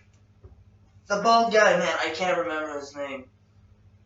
Yeah, it's the same thing as the other podcast. That's who I forgot. Sometimes you get blanks like that. I know. It's ridiculous that things that you always know. The mind's weird for that. It's the same blank. You're like, oh, I got a story and stuff, and you're talking about it, and there's one point important, and you're like, wait, I got a blank. And I said, you really got a blank out of nowhere. It's ridiculous. I said as soon as we closed the camera. That's the worst thing. Yeah. True. Whatever. He murked the guy for the belt, and now he's a Who's champion. next for Conor, you think? His kid. He's gonna take that. I think they're gonna put him against wait, Nabagana or something. The long nine, the perfect guy. I don't know when he's fighting, but I think he's gonna fight probably summer. You think? Yeah. I think he's gonna get his kid. Wait a month or two. He looks quite relaxed. Like he has so much money. He's relaxed right now. Yeah, and he is. It surprised me he took the time to go do a podcast with the fighter and the kid. I'm surprised he didn't go to Joe Rogan first. Yeah. I think, not taking anything away from the fighter and the kid, I think the Joe Rogan's podcast is the go-to. An icon. And it's the go-to thing for UFC fighters. It should be. I think for my part, it should be the go-to podcast. Do you think... I find the reason he went there, the only reason, is because fighters have a low bond. You know, like you're a fighter, you do this, like us. You get in the ring and you do what you gotta do. Oh, and yeah. Brandon Shaw is a fighter, so he has that little thing that he's like, he know. So I'm quite sure it has. Maybe, man. Yeah, maybe. Like, yeah. That's why. I guess. That's what I think about it. I got nothing to argue against that. So. Me, I was damn surprised that they managed to get him. Like, this guy's worth so much, and to get him right at his prime. It's fucking good for them. It's nuts, because Joe Rogan talks about it in his podcast. They're like, can you get Conor on here? And he's like, Conor's way busy there, and you don't have to. I don't think he would come sit 3 hours with me. I'm quite sure it would cost me a lot. And he starts laughing. And he's like, he's a busy man, you gotta understand. Well, and he talks about the guy from Metallica. What's his name? Yeah, I forgot his name. Yeah. But he got Russell Brand. But they're never there for 3 hours. Those big names are always there for an hour and a half. Russell Brand was there 3 hours. Yeah, because they're friends because of comedy and all that stuff. It was hilarious. But, that was a good podcast. But big names that are there. Bill Burr is a big name. But they're friends. Yeah. So, of course. I find like fighters, like they have a bond. Well, comedians too. Like you're a comedian, they have a bond. They're like, I like that. You do that same thing, like no matter what. I like how they promote each other, man. I feel like that little network. It's like little crews that and rap like that. They make it. He brings all his friends tries to start careers for all. Same thing for theater and like. If some people start making it and start making a company and stuff like that, start just producing plays and stuff like that, they try to incorporate all the people they work with. People that achieve, scout for people that didn't, and try to help him out to make him achieve like they did. It's rare because most people that achieve just want to achieve more and just like not trust nobody and just go with their life. That's what I like from Joe Rogan. I feel that that's what he does, right? He goes for what appeals to him. What is fair. Yeah, what is fair and what appeals to him in his realm of what he likes, and then the variety of subjects. Like you pick like 3 random podcasts. And you can say, damn, he talked about like 72 subjects in those 3 podcasts. Like, he brings variety. You can talk about a spider at the beginning, then a UFC fight, and then something weird that happened around the world, and Trump. There's a bunch of correlations anywhere. And conspiracies. Oh, wow. And then if you talk about conspiracies, you talk about Eddie Bravo. Yeah. And then you talk about jiu-jitsu. You can't say conspiracies and not hear Eddie Bravo. Hey, I saw this documentary on, and everybody's like, okay, here we go. And they're listening to Eddie go with the flow on this conspiracy. That's hilarious. But now but now they call him out every time. Yeah. It's like Redban. Do you realize how many times Ryan Redban says Olive Garden?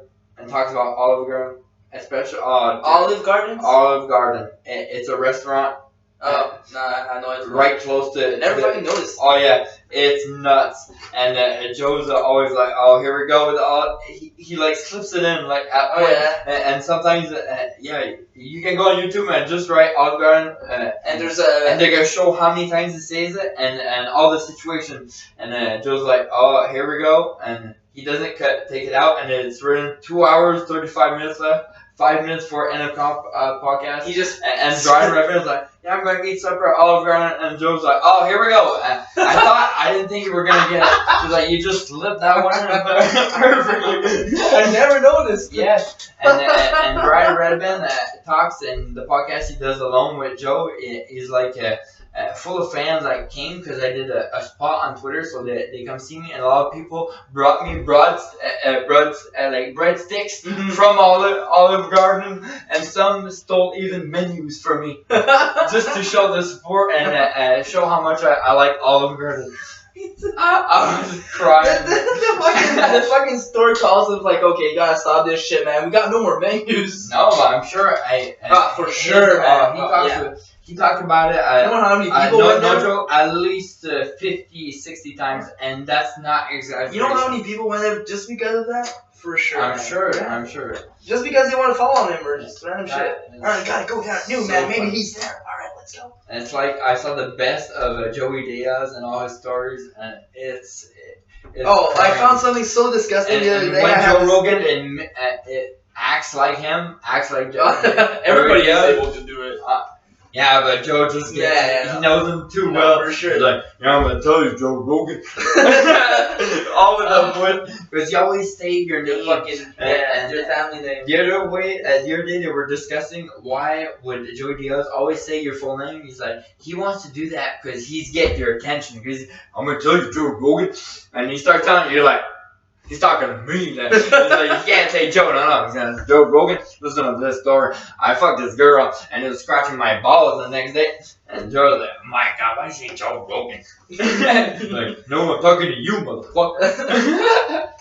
Alright, we didn't talk about Rousey. Yeah, that's what I was about to say too. It was exactly what I thought there. I was hoping she was gonna be like, I'm gonna fake more exchanges. I'm gonna fake standing up, and I'm just gonna take her down. But I'm sure Ronda wanted to do that, but but she got clocked at like 12 seconds. Yeah, the first jab, 12 seconds in, she got clocked. And you hear her coach yell head movement for like 15 seconds because she got clocked on the first one, so she's already slower right there, and it just escalated down right after. Hilarious. And she went like for a clinch, but she was so slow and like so not powerful that she looked like a teddy that was falling like on her, and she just decked her. The only thing I was surprised dissected her. That she didn't do anything, man. She just got dissected, like you just mentioned. She fucking. Sorry. Because her trainer. She just received everything. Like, you're a boxer. Exactly. Maybe, but that's what Nunes also said. This girl has a knockout power that you don't have. But you can't. But she has a wrestling and a jiu-jitsu that Amanda Nunes doesn't have. So she should have. Nunes has some jiu-jitsu. Yeah, but not as much as Rousey. Rousey's got judo, not jiu-jitsu. It's a little bit different. But she can get like anybody in the armbar there. No, for sure. Like, of course, some submissions and all that stuff are like completely similar. I'm not denying that. All I'm saying is that Nunes also has some background in grappling. Like, you can't take that away from her. Standing up, she had no chance. But look how bad her stance was. She was so squared up. Like, she looked so. I'm sure that's what she wanted to do, but she got clocked so fast that she just wanted to show that she can stand up. I'm sure for like 20, 30 seconds. Dude. But after 12, she got hit, and we were like, oh no. And I know, but just the way she went there. I know, man. It was crazy. But just the fact that. Just the way she presented herself to the fight was, I was not expecting that. She jabbed before. She did other stuff. She didn't even move. She didn't even look fluid. She was just all stiff. How about the fact that Dana White accepted that she wouldn't do no video? And then he penalized Conor for doing the same thing. Yeah, and that's the rules. He's implementing that every time on everybody. He's like, you're gonna do that press conference. You have to. That's in your contract. You're gonna lose money. You got a penalty, and you gotta pay a fine because of it. I was always surprised. Yes.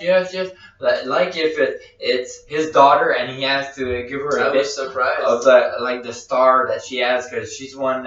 You know what? I think she's gonna make the Hall of Fame just for being the first woman. Yeah, and for sure. No matter what happens to her. Yeah, and I'm quite sure it's a retirement right there.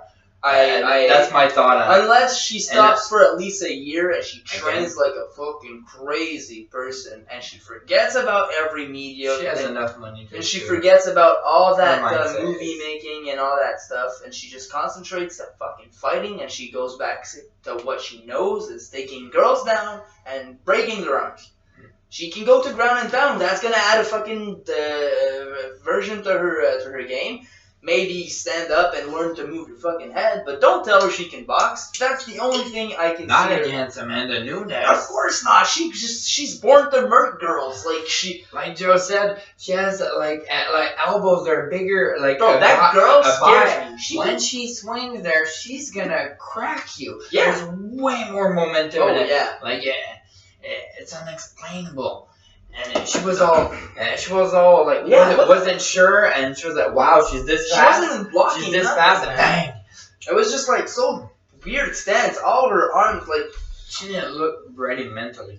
No. At all. No. Like, I feel like she didn't prepare as much as she should have done the media, would have, put her mindset, girl, you're going to do this fight, so you're doing media, that's why. Just make her remember you're going to fight against her, and in a cage, and it's going to happen.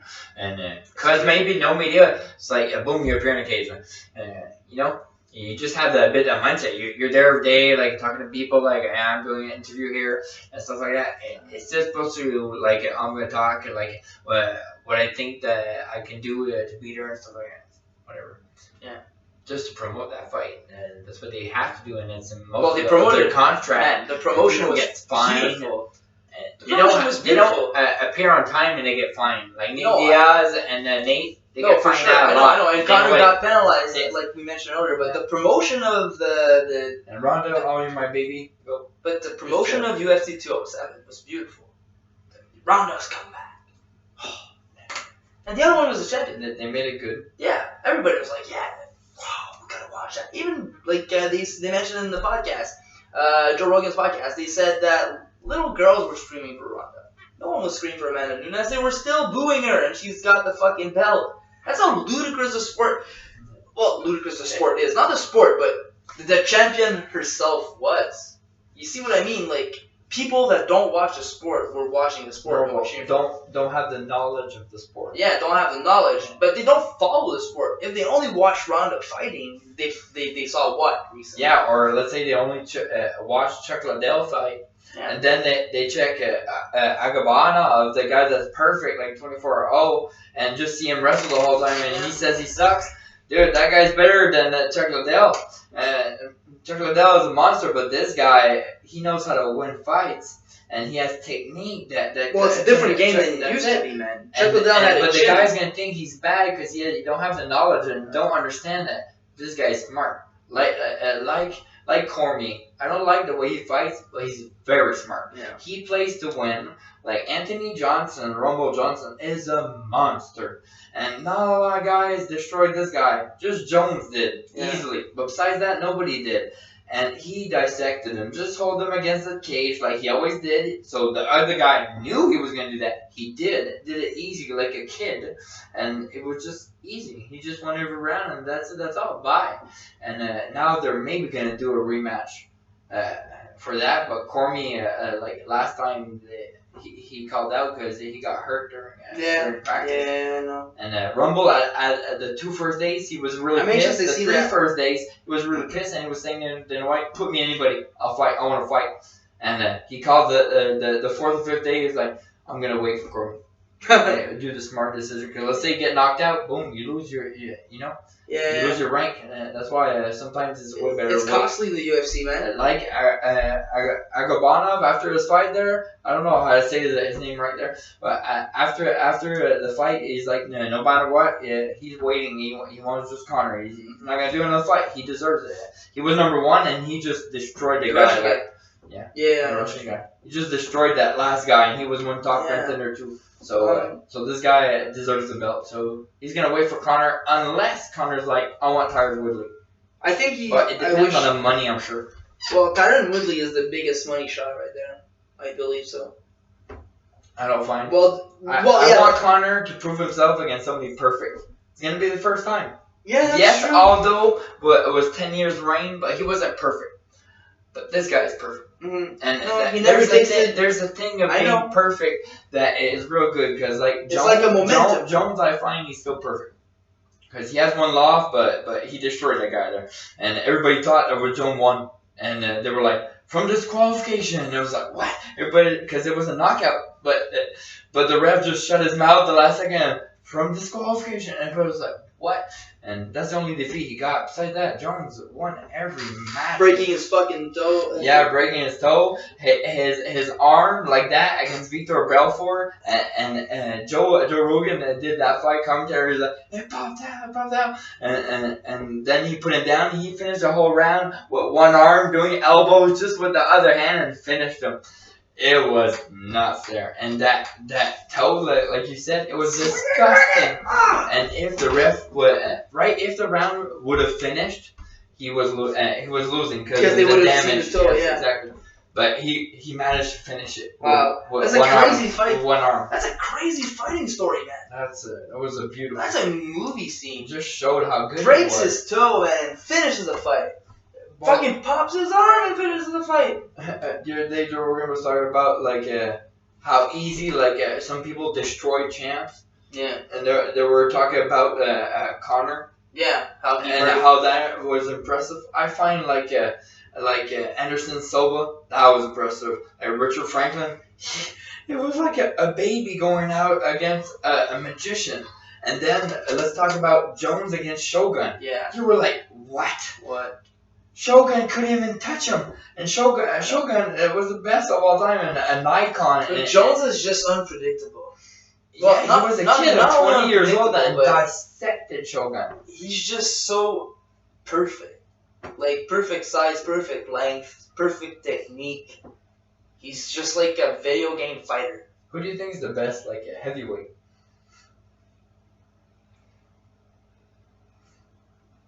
I find Cain Velasquez, Junior Dos Santos, And I really like Frank Mir. I like Frank Mir, but he can't really exchange standing out that much, man. Like, he's gonna bring you down and jiu-jitsu the fuck out of you, but he's very good. But he's very good at it.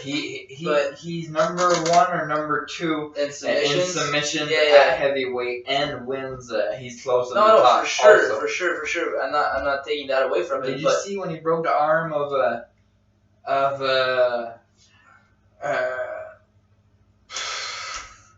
what's his name? No. The other submission artist, the Verdun.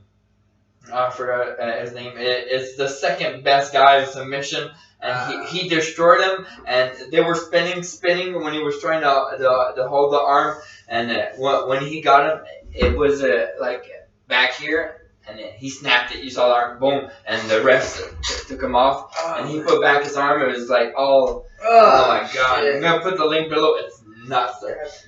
And right there, you knew that. Wow, even the best guy submission, like, couldn't do shit. When he got you, he spun for like at least 30 seconds with him, and he's getting it. No, he still has him. He's getting it. No, he got him.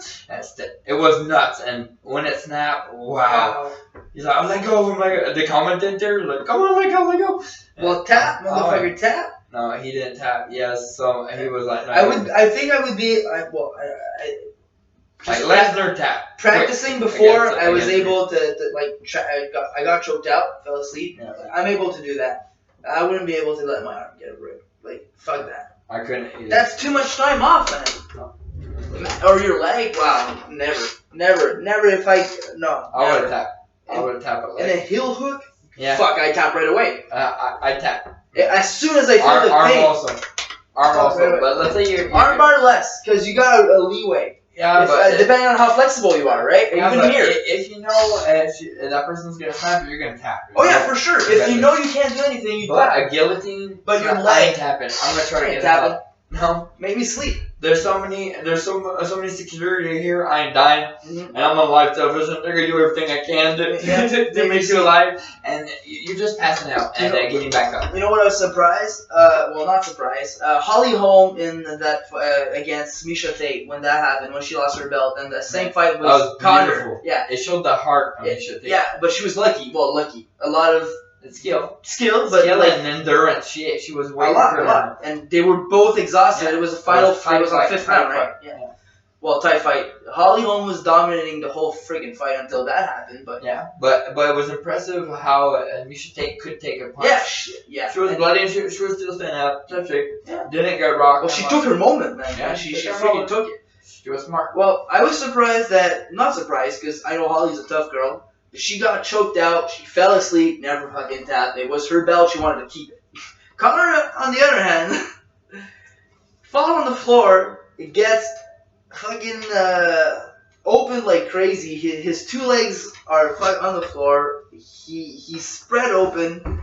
Goes for a choke. Taps right away. I'm like, come on. I was surprised. Yeah. And nothing. Nothing. No elbows. No chin. His legs got spread out like a fucking turtle. It just showed that Connor is not invincible. I know.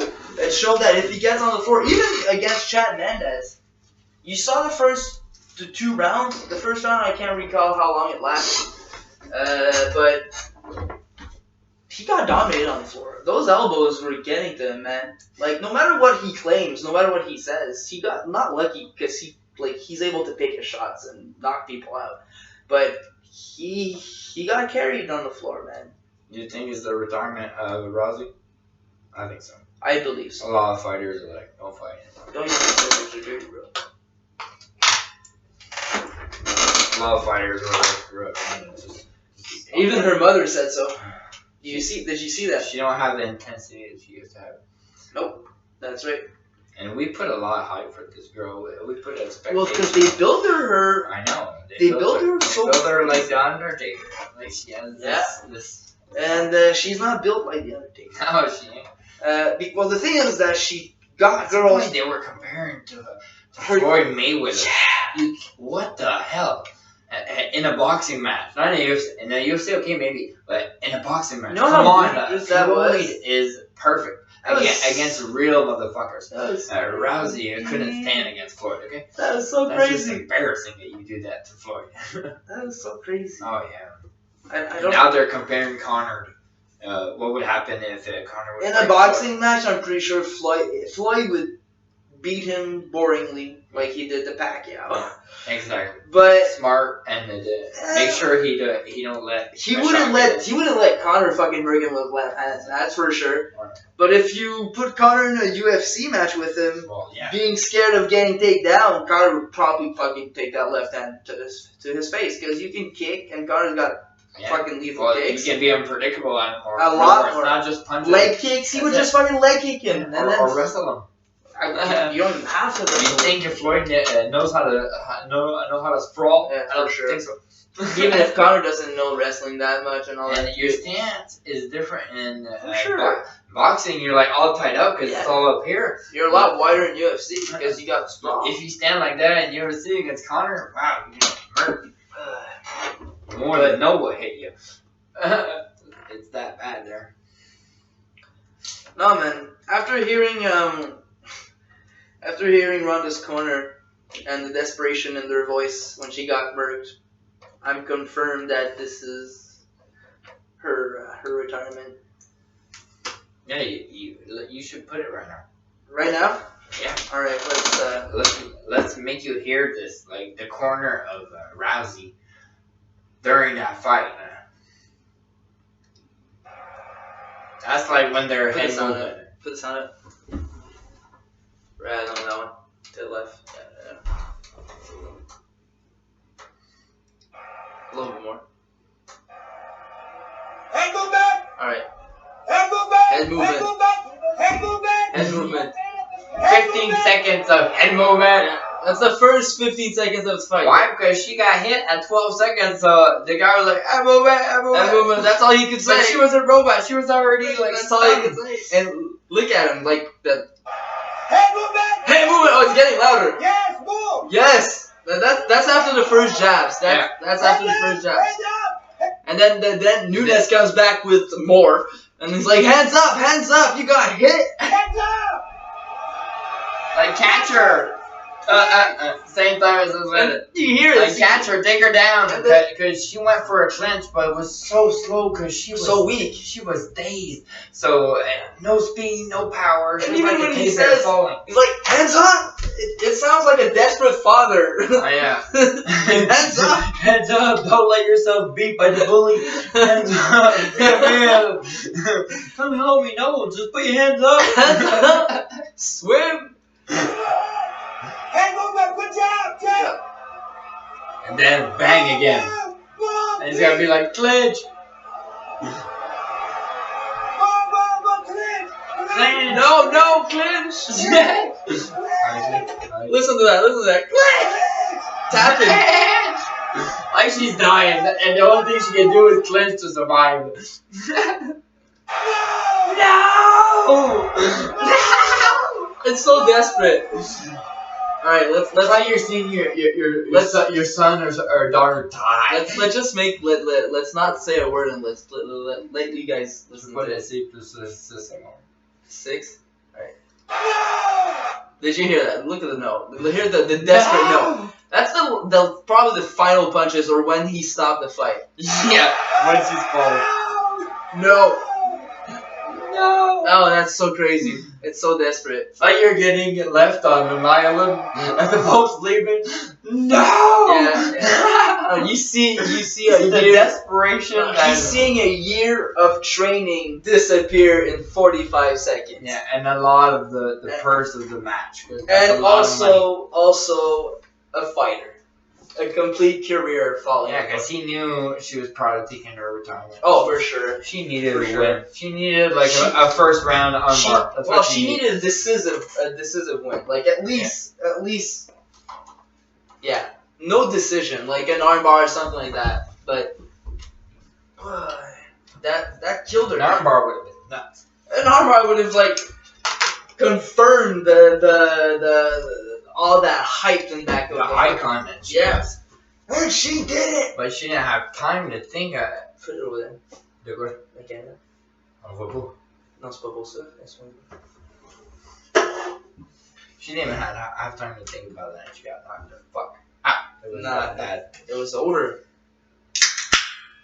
It was crazy. But at the same time, it wasn't that shocking. I was looking at the odds on betting for mise au jeu because I had that at work. It's hilarious to watch. What are they? It was 1.90 for both. Oh, Like, was he for the win. Yeah, for the win it was 1.90, and then it was 1.85. It was like first round, first round knockout or something like that for both of them because they were predicting one of them to fucking knock each other out in the first round, and it was 5 for 5.0 for decision for either one. This is just ridiculous odds. Like he knew what was gonna happen. So rare that it's a tie.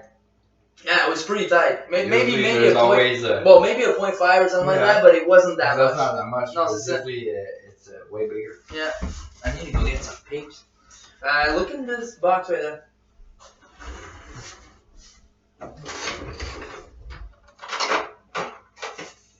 Puis je m'en bleu, c'est sûr. Hein? Pourquoi?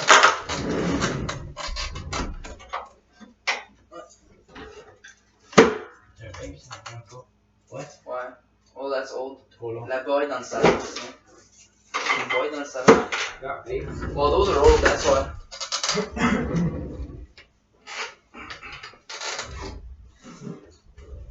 So Sam wasn't ready for the podcast, so he's gone to get some papers. Apparently, an hour of preparation is not enough for a podcast. No. I didn't forget the weed, but I forgot the papes. Damn. Okay, so my Yeah, it's roller, right there. my roller's not good enough for you. No, yeah, I have mine. I'm used to it. Alright. There's some that are different than others. Same fucking thing. Nah, Oh, you put tobacco in your fucking just a bit, cause touch it, it's like humid. moist? Yeah, a bit. So like that. Not a lot. Just gonna make it smoke for sure. Never fucking put tobacco in it. Yeah. I don't like it. I taste it. Yeah, cause you don't smoke. For sure.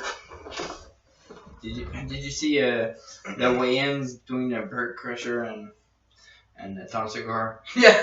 That's hilarious there. Yes, I'm happy for them. Did you see the picture of Tom Segura after and before? Well, the now and before. Yeah. It's hilarious. It's nuts. He's unrecognizable. I would see him in the streets right now and I would have a hard time recognizing him because I'm used to that like big face Tom Segura. Yeah. Big beard, big face. Did you see them shave? No, I didn't finish the podcast. No, I mean, Are they shaving? I saw the picture of another video that just shows that. I don't. I saw the picture. Does he have his rash he's talking about? I don't know. I don't think so. You heard that shit? Yeah. That was fucking nasty, man. I'm sure he just amplified it just to make it funny because it was hilarious. It was nasty. He was man. just going with it. It's like, when you, let's say you got a button, well, it's under beer, you don't give a shit. Well, same thing. You have a rash, and I don't give a shit. And it's like, what? How long have you had that? Like, over a year? Over a year? You need to go to hospital. You need a doctor, You motherfucker. need a doctor. So they managed both to, lose over 40 pounds. In a month? In a month. That's good, man. So, Ari Schaefer had to pay, Yeah. but Joe Rogan called him and he was finding every excuse in the book to not pay. So They're not 6 feet. Measure them. Measure the BMI. Well, BMI. that's how you know right? if you're obese or not, but it's fucking And hilarious. Joe Rogan's supposed to be obese and he has a six-pack. Yeah. It's bad there. But apparently we're not doing that much of a good job with muscle management. Some people are way too big for what they should be. Oh, yeah. Considering that. Especially and more in the States than Canada. No, I mean. Like in China, you don't see a lot of fat people. No, for sure. No, I'm Or saying Africa. even in muscle mass, some people, considering their body type, their BMI, and all that shit, they've got too much muscle. And it's not good for their metabolism. Well, you see the super strong guys that just show muscle. But not even that Dude, big. there's some that are too big. Yeah, but I'm not even saying that What are you big. doing? I just think your arms are like 5 times your head. Yeah. There's some that are abusive with that and steroids probably. Yeah, but those are obvious. I'm just saying, like, some people that are, you see seem casual are maybe too big or their muscle are not properly managed or whatever. It's crazy how our body is. They just go to the gym and do the top. Yeah, our body's our body's such a perfect science. A big top that can't hold itself. That's a weird fucking. It's a weird combo. It is a weird combo. Yeah.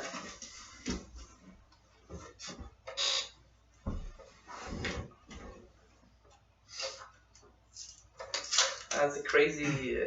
That's a crazy challenge. Supposedly the best way to see like if you're overweight or something is to go in a thing of water, like they said on the show.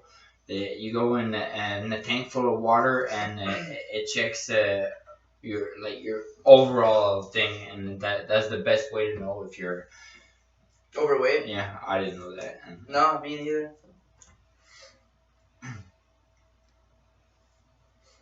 Do you think Bert's gonna keep going on it? Keep losing weight? Yeah. Well, he seems to be leaving the trademark, the belly trademark, so... And he seems to be wanting to put a shirt on. So, I guess he should. And he was going like a crazy motherfucker on it. And he looks like Joe Rogan and on that type of stuff. Like when you go all ADHD on something, it's like, I'm just gonna fucking abuse it. And he looks a bit like that. So maybe he's gonna keep going. And he seemed a little bit offended that he lost, so... Which is good because he seemed to be the one less invested in it. Like Tom Segura was completely into it. He was steady. And he was into it before it. Like he's the one who started it. Yeah, but like he said, he's like, I put him on blast, and so much that I had to back up what I was saying too. So him pushing himself made me push myself because I didn't want to look stupid. Yeah. So I'm glad that I trashed him a bit, so he did it, so I had to do it. So I didn't look like a fool. Yeah, it was a nice plan. It worked well. Yeah.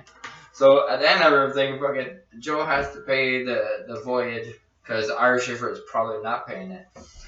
Well, how did that turn out? Well, they were like, oh, you shouldn't pay it. It's too hard to pay. Don't pay it. No, I saw that. He won't. I saw that, but in the end, it's not paid for, so you don't know who actually is. You know. We're gonna hear about it next. No, for sure.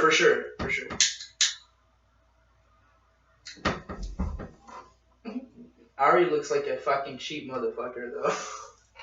Yeah, he still lives in the rock age there with his flip phone and. He find it stupid. Oh, that's right. Yeah, he find it stupid to buy a house. He said, "Why do you buy a house? Why would you borrow $200,000? It's not yours." It's ridiculous like that. He's really archaic. Yeah. He wanted proof of the height. Bring a measure tape, or else it ain't working. That's hilarious. Because he really thought none of them could achieve that. Because it's a lot of weight. It's a lot of weight. He said 227. That was the go-to. How much were they? So almost 165. 265. 265 with Dom Segura and Bert was like 258 or something like that. So Segura was bigger. Yeah. Huh. But he was already taking care of himself, taking himself before the test, so that's why when they started it, he was at 155 when Bert was at 157. So Okay. So Tom Segura didn't do his 40 something in a month. It was a bit before that, but he lost a lot of weight too. What made Tom Segura start doing that? He just realized he was getting a bit fat, or? Yeah, I think so. Well, he said it. I think he said it. He talked about it in the podcast. He just felt like he couldn't do everything he was doing before. Yeah, I feel the same way. He's like, you don't think about it till you go somewhere and they're like, oh, we don't have your size. You're like, oh, that's weird. For the first time, then they don't make your size. I love his. Then you start thinking about it. I love his comedy, man. He's so his what? His comedy. I like his faces. He's so just blunt. Or just no emotion. Okay. And it makes it funny. No. Or I don't know what he's talking about. I think it was like airplanes or something like that, or people coming to him. It's like, oh, can I no. Just straight up, like, I love that. When someone does that properly, it's really nice. Like no emotion. Yeah, the when no you're emotion. Supposed to have something, yeah, it's just hilarious. yeah, the ironic no emotion bit. I love that. And he does it to the perfection. He's like that on casual life. Even when he does the jeans and the mommy thing. Oh, that's fucking hilarious. No? He calls his girlfriend Jeans all the fucking time for random shit. And when he goes to Starbucks or any other places, he calls the cashier Mommy. So, let's say I want some lotto and I don't know what the fuck I want. He goes, hey Mommy, could you explain that to me? I don't know what to do. So, alright. Oh, thanks Mom. And then he goes, and he made, well, he didn't make anyone do it. Just people started filming themselves and sending that to him. And yeah, okay, now I remember. Remember? Right. I found that freaking funny. Like, that type of comedy is so hilarious because it's completely... You thought about that. Hands over there. Huh? It's completely... You just thought about it. Yeah, it's completely unique to him. He didn't think about it. It's just him and his wife being them. Exactly. And it turns out to be fucking funny. And what's cool about that is he's able to extrapolate that and exteriorate it. You know, there's always times where you have like intimate, funny moments with people, and you're not able to extrapolate it and expose it to other people and make other people or make it accessible to other people and make them part of it. Yeah, to laugh and to feel it and to understand it. And that's what's fucking crazy about certain people is they're able to do that with a lot of things. Yeah, and not only that's good comedians. Yeah, but not only they know how to do bits. Because there's people that are funny, and there's some people that make fun at things that are funny, and those are two different things. Like you can look funny and just whatever you talk is funny, or there's some people that know how to take you in that story and like right there making a joke, bang, and boom, and it always gets you. He knows where to put him. It's like a rhythm, and he gets that rhythm and he puts you in it's like a guy that's playing baseball alone. He just throws that ball and he's just waiting. Okay, right there, bang, and he just times it. And it's just a rhythm. That's crazy. And so most of the best have that good ass rhythm. And puff? No, just tobacco. Yeah, that's an art. That's what makes it an art form. Not only writing and creating the story makes a really good art form of comedy or stand-up, but the fact that you gotta be so precise on your timing. It's not like a song, right? No, like a song, you have the same timing, or like of course you'll go with the rhythm. Your song by heart. Yeah, and you'll go with the rhythm of the crowd a little bit, but the rhythm's still the same, right? You got the same rhythm, like got your ups and downs here and there. Of course, like I mentioned, you're gonna follow a little bit the crowd and the momentum of the show, but not as much as a fucking stand-up show. Like if you're not able to get a laugh, or you don't place your things properly, and you don't get the response you want, well, you won't wait as much as you do, and you won't like. You really gotta be. Yeah, because you can have a perfect act, but have a shit delivery. That's it. Bad timing and delivery, and you can't get one laugh because you don't know how to get them. And then you check your text and you start moving words, adding more words to your sentence or less, and then boom, you get the rhythm and put them in a wave that they can't control. That you're always gonna make them laugh when you send it because it's unexpected or is the delivery sometimes, very well. Like you said, just the amount of words. If you take off a word, there's more suspense, and when you come with a punch, there's more impact, or just crazy stuff like that. But because your knowledge of what he's gonna say is less. Yeah. Because of that word that's missing, so the surprise effect is bigger, and everybody likes surprises no matter who you are in life. No matter what you have, it's like if you got it out of a surprise, you're just a bit happier. Did you watch? It's unexpected. And what's spontaneous in life, everybody loves because we're attracted to that. Yeah. And we're guided, our mind is guided towards certain things because... certain things, fashion, like phrases that get out, like get her done. That's what's going to get me viral, like things like that. It's all something pops up and everybody's like, what? It's new and like hoverboard, right when everybody was freaking out. Well, anything like that. Well, it's like what brings me back to. Did you watch Joe Rogan's what's the name of the fucking thing?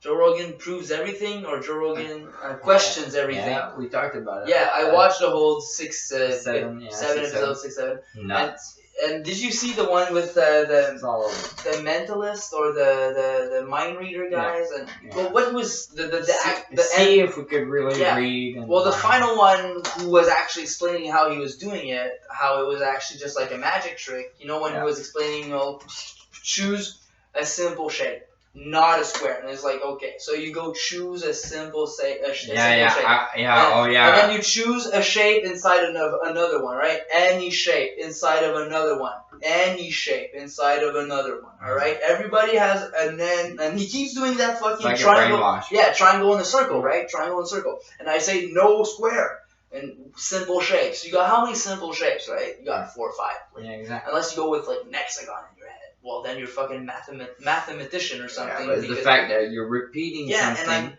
I'm doing this and brainwashing. It shows in persuasion when you repeat something in a huge paragraph to explain something. Since you repeat the main thing many times, you just put in the head of the people that it's real. And that's what he does. I know. And that's what he does with everything in a microscopic manner.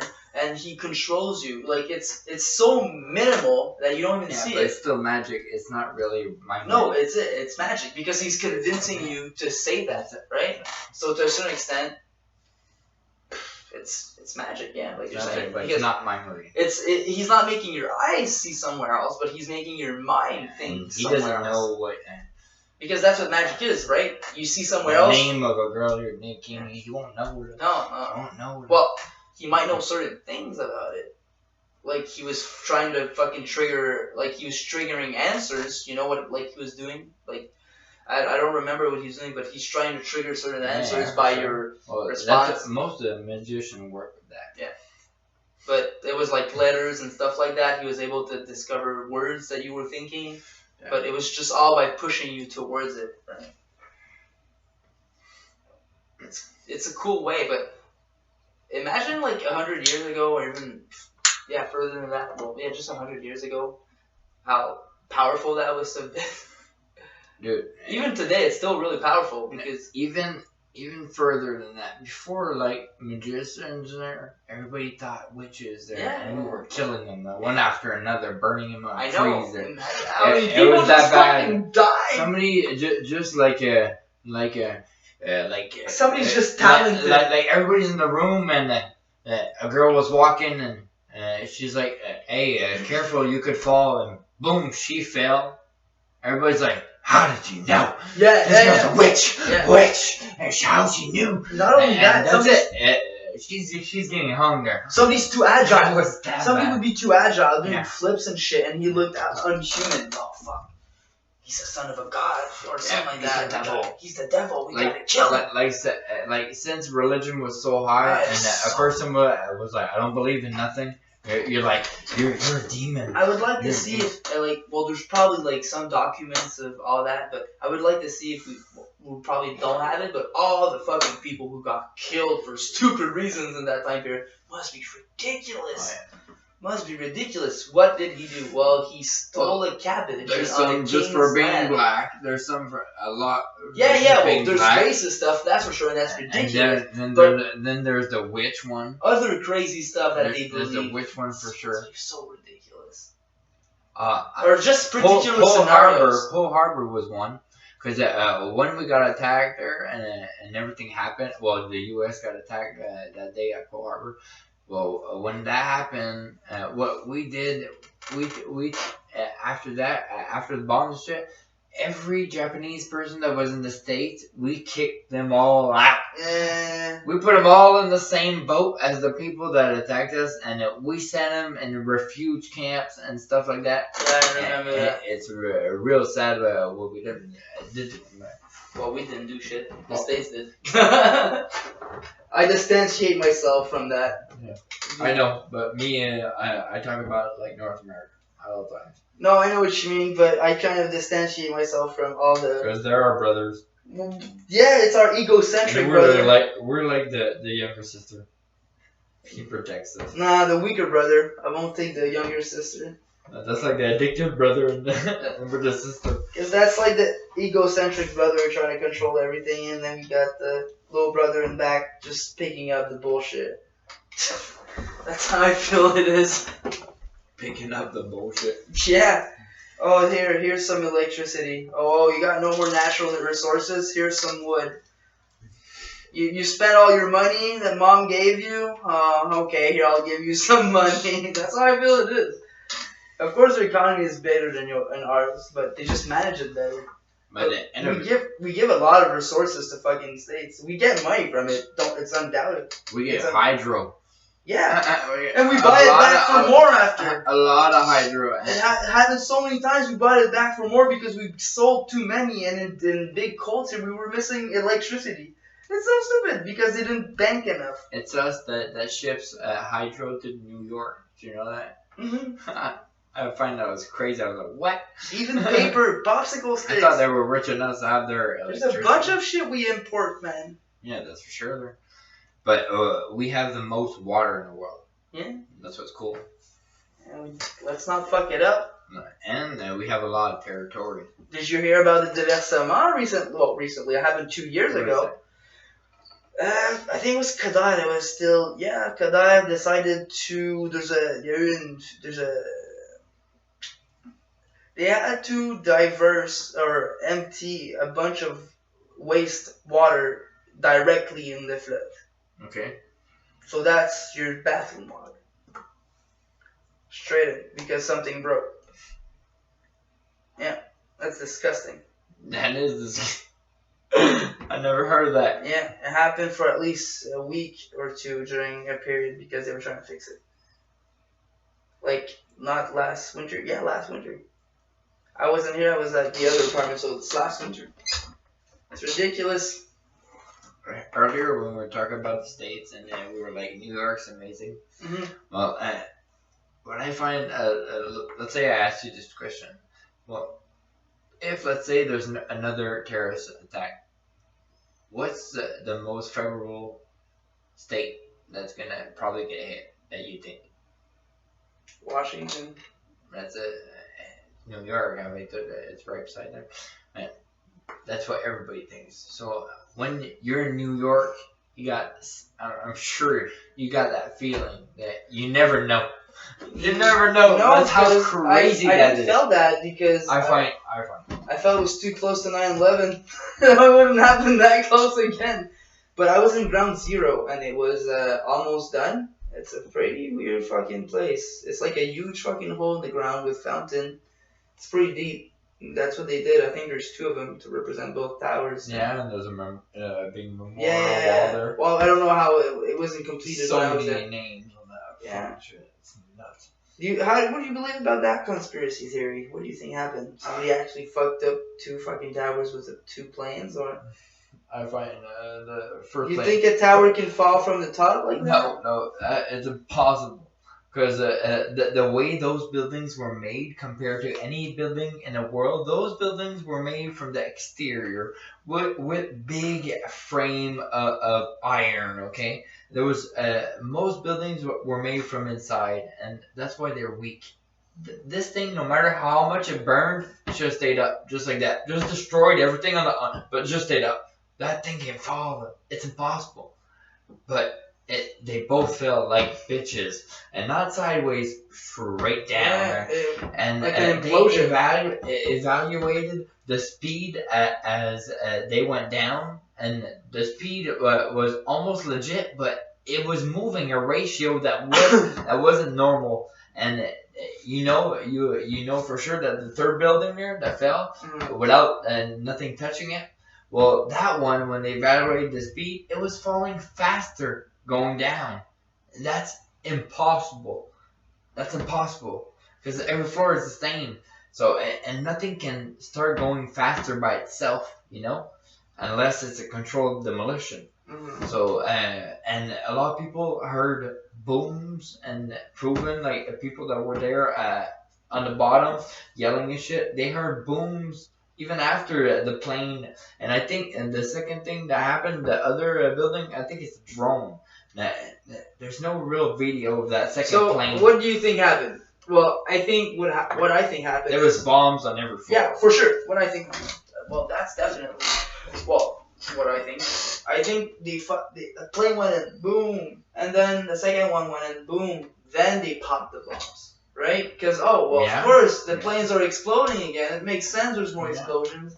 That's what I think happened. And they checked the smoke, and they were talking to professionals about smoke and shit, and they were like, do you see the crowd? It's black. There's nothing on the plane that can make this big black smoke. And they were showing explosions, and you were from inside. You couldn't see it visually, but you saw the windows boom boom like that. And at some point, you see a guy flying out, and they're like, "Do you know how much force that needs to be taken for the guy to fly out?" And you see every other window like almost bend and break.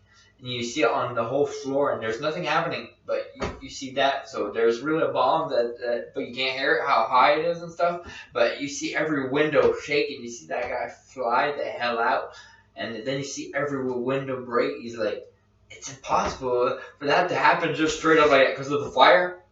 No, those are bombs that you were seeing on every floor like that. It was amazing.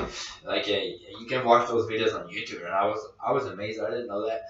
And when the first plane went in, there's a red that appears on the building like a feet before the plane hit. So that proves that that plane had guns, like a drone, like a missile on it that touched the building before the plane went in. Yeah. I know. I don't believe it's. I don't believe it's two planes who fucked up. No, it's a drone. I didn't go into it's that. It's a drone. The second one. I didn't go into that conspiracy theory that much because I'm not. Well, I mean, I'm not interested because there's always something else, but there's so many bullshit out there that I don't know what to pick from. And they analyzed that second plane, and it's just a little thing that looks almost like a plane, but it looks like a plane, and it has like two things of a missile on it, and also you see a red on the building before the plane hits it. It's crazy. Because there's something like that gets shot ago. from it. And they're like, you heard a boom before that plane went in, and after it went in, you were hearing boom, boom, boom, boom. And it was nuts. You were seeing people fly out of windows. Not only jump because they were going to die, but really jump the fuck out of there. What would you do? You're the, I don't know, fucking... I would have ran till the bottom from the first moment. You want to be buried alive? There's no way you're getting down there. They still had like a 30 minutes, I think, 30, 40. I don't remember how fast. 30 minutes? Oh, fuck yeah. If I got 30 minutes, I'm getting down there. Dude, for sure. I was getting down there. How many kilometers was that? A lot of people came out of the first building. The second building, a lot less. How many kilometers they didn't evacuate the second. Do you know? What? How many kilometers is the whole tower? I think it is between 400 or 600 feet. Yeah, it's not a kilometer. I'm so confused. Not a kilometer, but I mean, well, there's probably how many kilometers to fucking run. There's probably at least something. There were like 90 floors on each or 100 floors. There's probably at least a kilometer to run. Like, yeah, all of them. But in 30 minutes, you think you did it? Forget it. You can go down 5 floors and like. I just jumped them all. Max a minute. 5 floors. So you got like 100 floors up. Yeah, you just fucking just jump them all, man. And on adrenaline. Oh yeah, I'd probably twist my ankle 7 times running down. 100% endurance. You're just going. Oh yeah. Wow. Nuts. Imagine though, just running, man. You're just running down those stairs, right? And you hear boom, boom, boom, people screaming, fucking alarm, no lights flashing because fucking power's getting down. And wow, that's crazy. Yeah, and I'm sure it's all because of Bush that thing. Imagine you're stuck under fucking debris and suffocating. Your legs are broken and you're dying. You're dying out of fucking hunger, thirst, pain. It must be a crazy moment, man. It's nuts because I saw it makes me think. Chris Rock does a show like 30 days or max a month after that date, and everybody shows up, and Everybody, the whole United States. No, but like everybody that bought that ticket still were there. Still were there. Okay. And just the way you he said comes it. out, I was like, damn, you guys got a lot of courage. If you're still in New York, after what the shit happened down here, we don't know what happened. You know, we don't know. Really, like 100%, because it's gonna be buried, and it was an inside job. I probably said that, just like JFK. Yeah, I probably said that in the previous podcast, but I'm just gonna say it again. If there would be a president book like there was in the movie National Treasure 2, they go in the library and they find the book of the president. Where in that book they have all the secrets of the United States, the sacred state, the sacred country. Supposedly that's why they killed JFK, because JFK exposed on television that the CIA was hiding a lot of stuff to the public, and it wasn't right, and he wanted to do a meeting of the people and do a vote to change that right away, and he was the first one to want to change that law, and boom, he get assassinated by a sniper. You're gonna tell me there's just a crazy guy somewhere or a sniper wants to kill someone? Come on, it's an army guy. It's somebody that knows how to shoot a fucking gun and kill somebody, okay? For sure. If he was in a car moving at 10 kilometers an hour, it's still a hard shot to do, and it was done right behind the neck.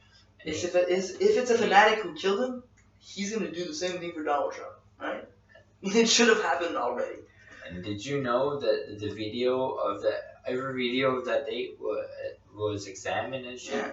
And every person in that video was talked to besides one person. They call him the Umbrella Man, because he was there with an umbrella and nobody knows who that is. And that's the only person the whole video of, and I don't remember the number of people that they say that were in every video they found, and they talked to everybody besides one. And that's one of the suspects we'll never know. And I'm just saying, the Trump thing, I don't want him to get shot. I'm just saying that if there's crazy people enough to shoot fucking JFK, I'm scared Donald Trump would have got shot. I'm scared of that too, because I'm sure Donald Trump won't hide what's happening behind him. He's gonna be like, okay, look, these guys. It's pretty calm right now. These guys want me to do this and say how the rules are. Well, that ain't happening, because what I want to say is well, it's that been ain't a month right. Already. I want to be but it's pretty calm right now. Yeah, I mean, he's just getting. I'm sure that's it. He's just settling in. Okay, being like, okay, this is how we're gonna do it. Because he talks so much about that wall. Did you see his face? He has to back it up. Did you see his face on the picture with him and Obama at the White House? Yeah. His face is so priceless. That face is like... Yeah, he's hilarious. No, it's more like, oh my god, realizing all the fucking work he's gonna have. It's like, oh shit. I already have money. Like, why the fuck am I doing this? You think he was expecting to win? Yeah. Yeah? Yeah. You think he wanted to? Yeah. He wanted to achieve that too. He wanted to finish his career achieving. It's a huge achievement. Like and he knows he's gonna die with so much money. He wants to use some. He wants to use some to help us. The president doesn't win that much money, though. What? The president doesn't win that much money. I know. But that's why every other president couldn't do shit. They were poor as fuck, so they had to raise the taxes and shit like that. So nothing was getting accepted in towns because they had to raise taxes and shit, so nobody wanted. So their arena wasn't better, the skate park was better, schools weren't better, and that's how. And this guy's like, I'm 60, I'm gonna die with $8 billion. 70?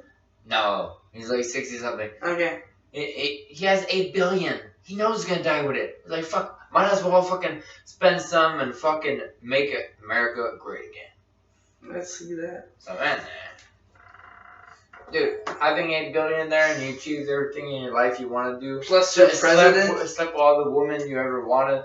Got all the cars you ever wanted. Not only you slept with all the women in America you wanted, you import other women and you sleep with them.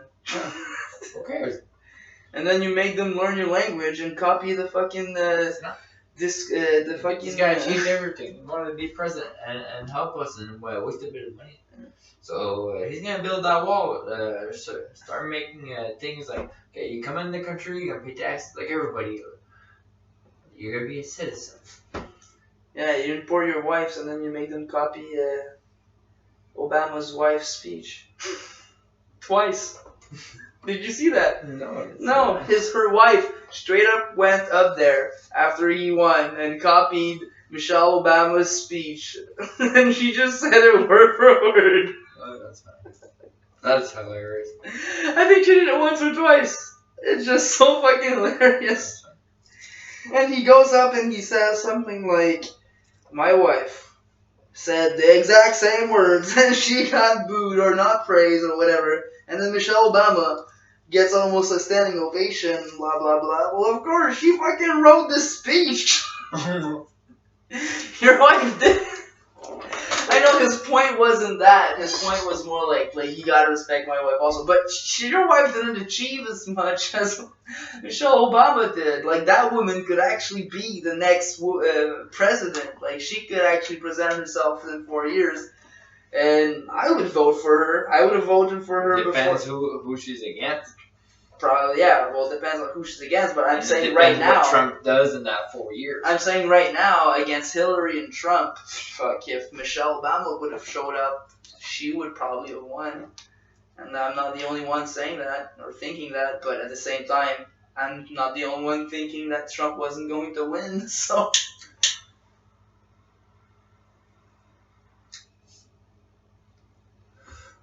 Do you think money makes happiness?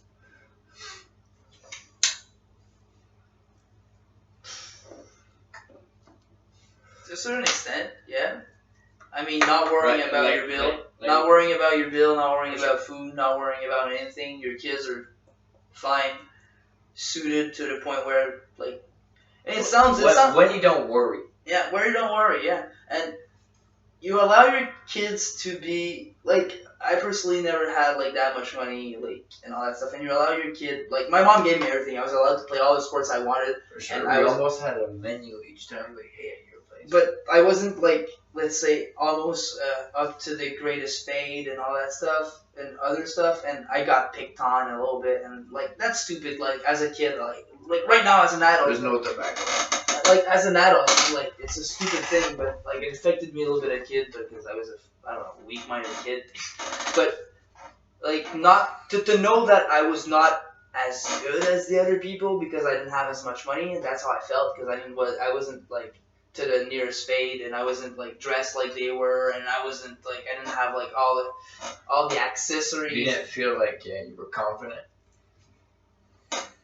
Your Not self-esteem confident. was off? A little bit, yeah. But not confident. It's more the fact that I felt like their parents frowned upon me because I was that little bum kid because I didn't dress as proper as they did, and you were politically correct, or exactly. I wasn't. I was not able to get that new hockey equipment, or my basketball shoes weren't always that cool. Yeah. And a lot of people judge on that. yeah, or whatever, man, or a bunch of stuff like that, Stupid. I did a video on that. That's fun.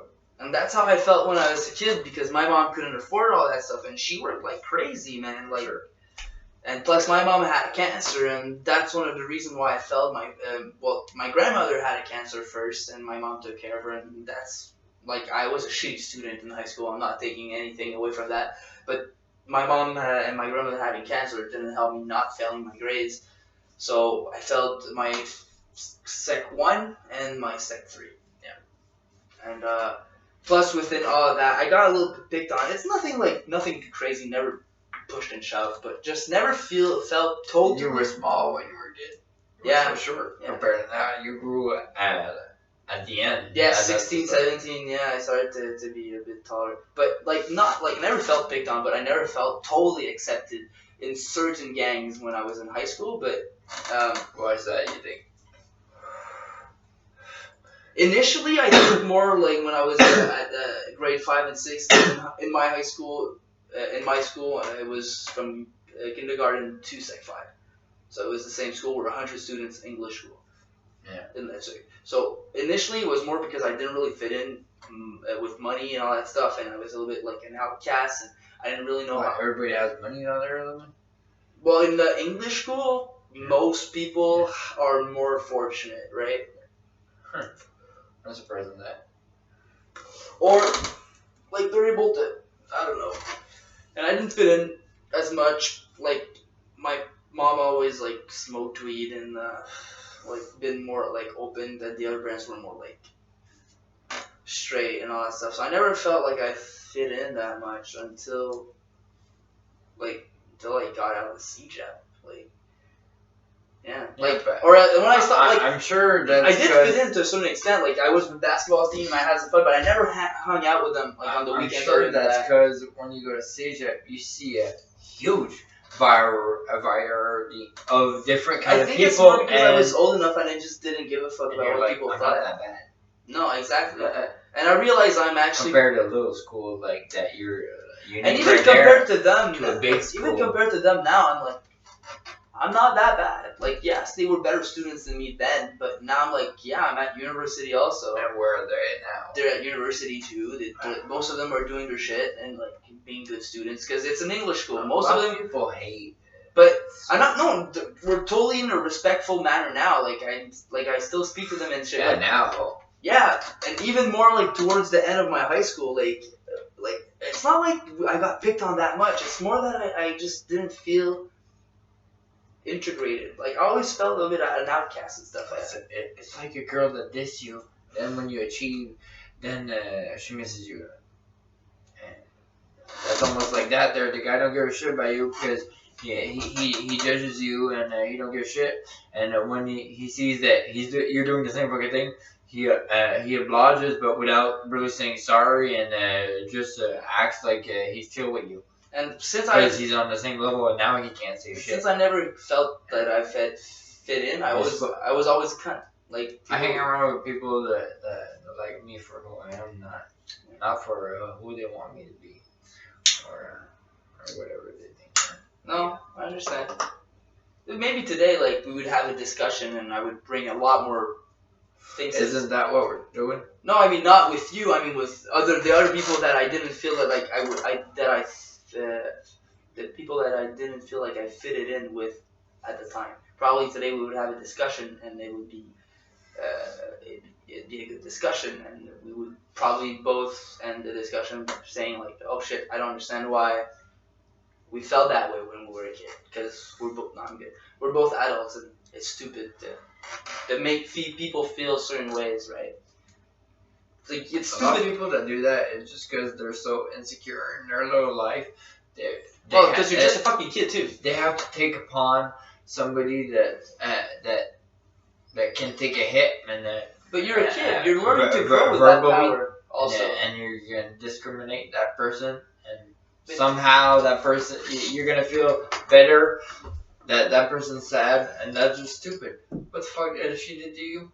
Nothing. Live and let live. But she likes playing on her computer all the time, and she just read books. Don't have to. I can't blame them. Put her book on the ground when you see her. I can't blame them because at that point of their lives, they're just kids. You experiment with that type of power, the power of being. Kids get suicide and stuff. I know, but I'm not saying it's a good thing. I'm just saying it's part of like kids are like that. They're learning. It's still a path. It's still a path in life that you gotta learn to tease and to get teased to a certain extent. I'm not saying to just like yeah, because you gotta learn that teasing is not good, and if you receive it, you'll learn real quick, and you'll do it. You'll see the power that it gives and all that shit. You know what I mean? Yeah. And that's the first power that a kid has outside their house. You know what I mean? Like to have it other than if you have a younger brother or sister. Well, you exercise that power on him, you know? Like, you'll always be like, I'm the bigger brother, and you started that since you were young, and I feel like kids have the need to experience that. Like, I picked on people. I find a big brother is like a third parent. Yeah. I picked on people when I was a kid also, like, I can't deny that, and I got picked on a little bit too. Yeah, I did until I was like 8, and I started to understand life, and I was like, wow, that's just mean and stupid. Yeah, And my grandfather just taught me right. Like, just don't fucking judge. Don't judge. No matter who you meet, no matter what you heard, when you meet that person, be neutral. And just analyze that person. And if he screws you, then you know. And if he don't, damn. Maybe you would have missed out on maybe something cool. Yeah, so coming back to the money question.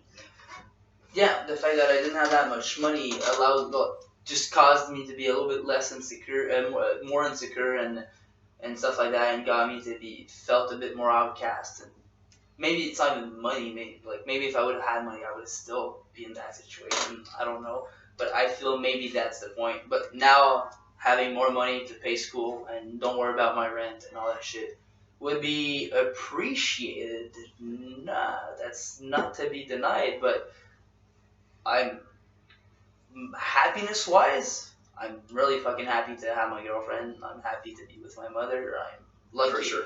I'm lucky enough to have a perfect relationship with all of my family members, and I say perfect in the best way possible. Like, there's nothing perfect, right? Like, No. perfect to, That's it. you know what I mean? Like, I accept who they are and they accept who I am. Perfect the defaults and the misunderstandings. And I'm glad that's your mother and I'm happy I I was able to do go. that with my dad, because we had ups and downs since I went back to school and shit like that. He didn't accept certain choices, certain paths, and he was not. Trust issues. Yeah, for sure, man. And he didn't want to help me. That changes the relationship between no matter who. But I'm happy that we both accept each other and we're trying to start talking to each other and then start viewing each other's point of view. And, for sure, because you're growing up. Yeah. And he is too. Let's be honest about that. He's accepting me a lot more. It's because nice. it's work. Yeah. Because every relationship or friendship is work. And I feel that people that don't talk to their perfect. parents or don't talk to whoever or it's just Or why keep a grudge. why do you stop working? There's certain people that are just fucking stubborn and it's just almost impossible to come around them unless you just make all the steps. Yeah, and bullshit yourself. Bullshit yourself and accept his remake bullshit. the relationship. But and nobody's gonna learn shit out of that. Says that you're stupid. But I feel if you're stuck in that kind of relationship or you're just stuck in a grudge, both people are just not willing to sit down and talk and accept both both point of views and accept what makes you mad and what makes me mad and try to work around it. Like, we're fucking family. It's so stupid. Like, if you don't speak to your brother for fucking 50 years because he did something stupid, I mean, unless he cheated. Yeah, and he didn't say sorry yet. Yeah. Right? Unless he cheated on unless he slept with your wife or something like stupid like that, or he stole I don't know how much money, or he fucking if he already betrayed you. That's bad. It's hard, but I'm saying you should come around and still. My brothers didn't yet. I'm proud of that. But I'm just saying that you still gotta take the time and talk to them, because it's crazy how you recognize. That's why communication is so important. Yeah. No matter what. It's crazy how you recognize yourself in siblings. The more and more that I grow, and the more that they grow, and I spend time with my brothers and my dad, my grandmother, my mother, and whoever is close to me. Fuck, I realize, goddamn, certain things, I see myself into, and then at the same time, fuck, I'm like, oh my god, I'm so not like them. It's so fucking crazy. Yeah, I feel like the black sheep too, in the whole family. I'm the only one on both sides. I'm really everybody is in a certain way doing something, and I'm just I can name 8 things that I do. Nobody does. Yeah. I have 100 people on one side, and there's none of them. There's one close, but none of them after that. Yeah. It's ridiculous. Same here. I'm wow, I'm really different than others. I will learn so much stuff in life, but there's so much stuff to learn. I feel like some people regress themselves to just what they know, and then they just stop to that.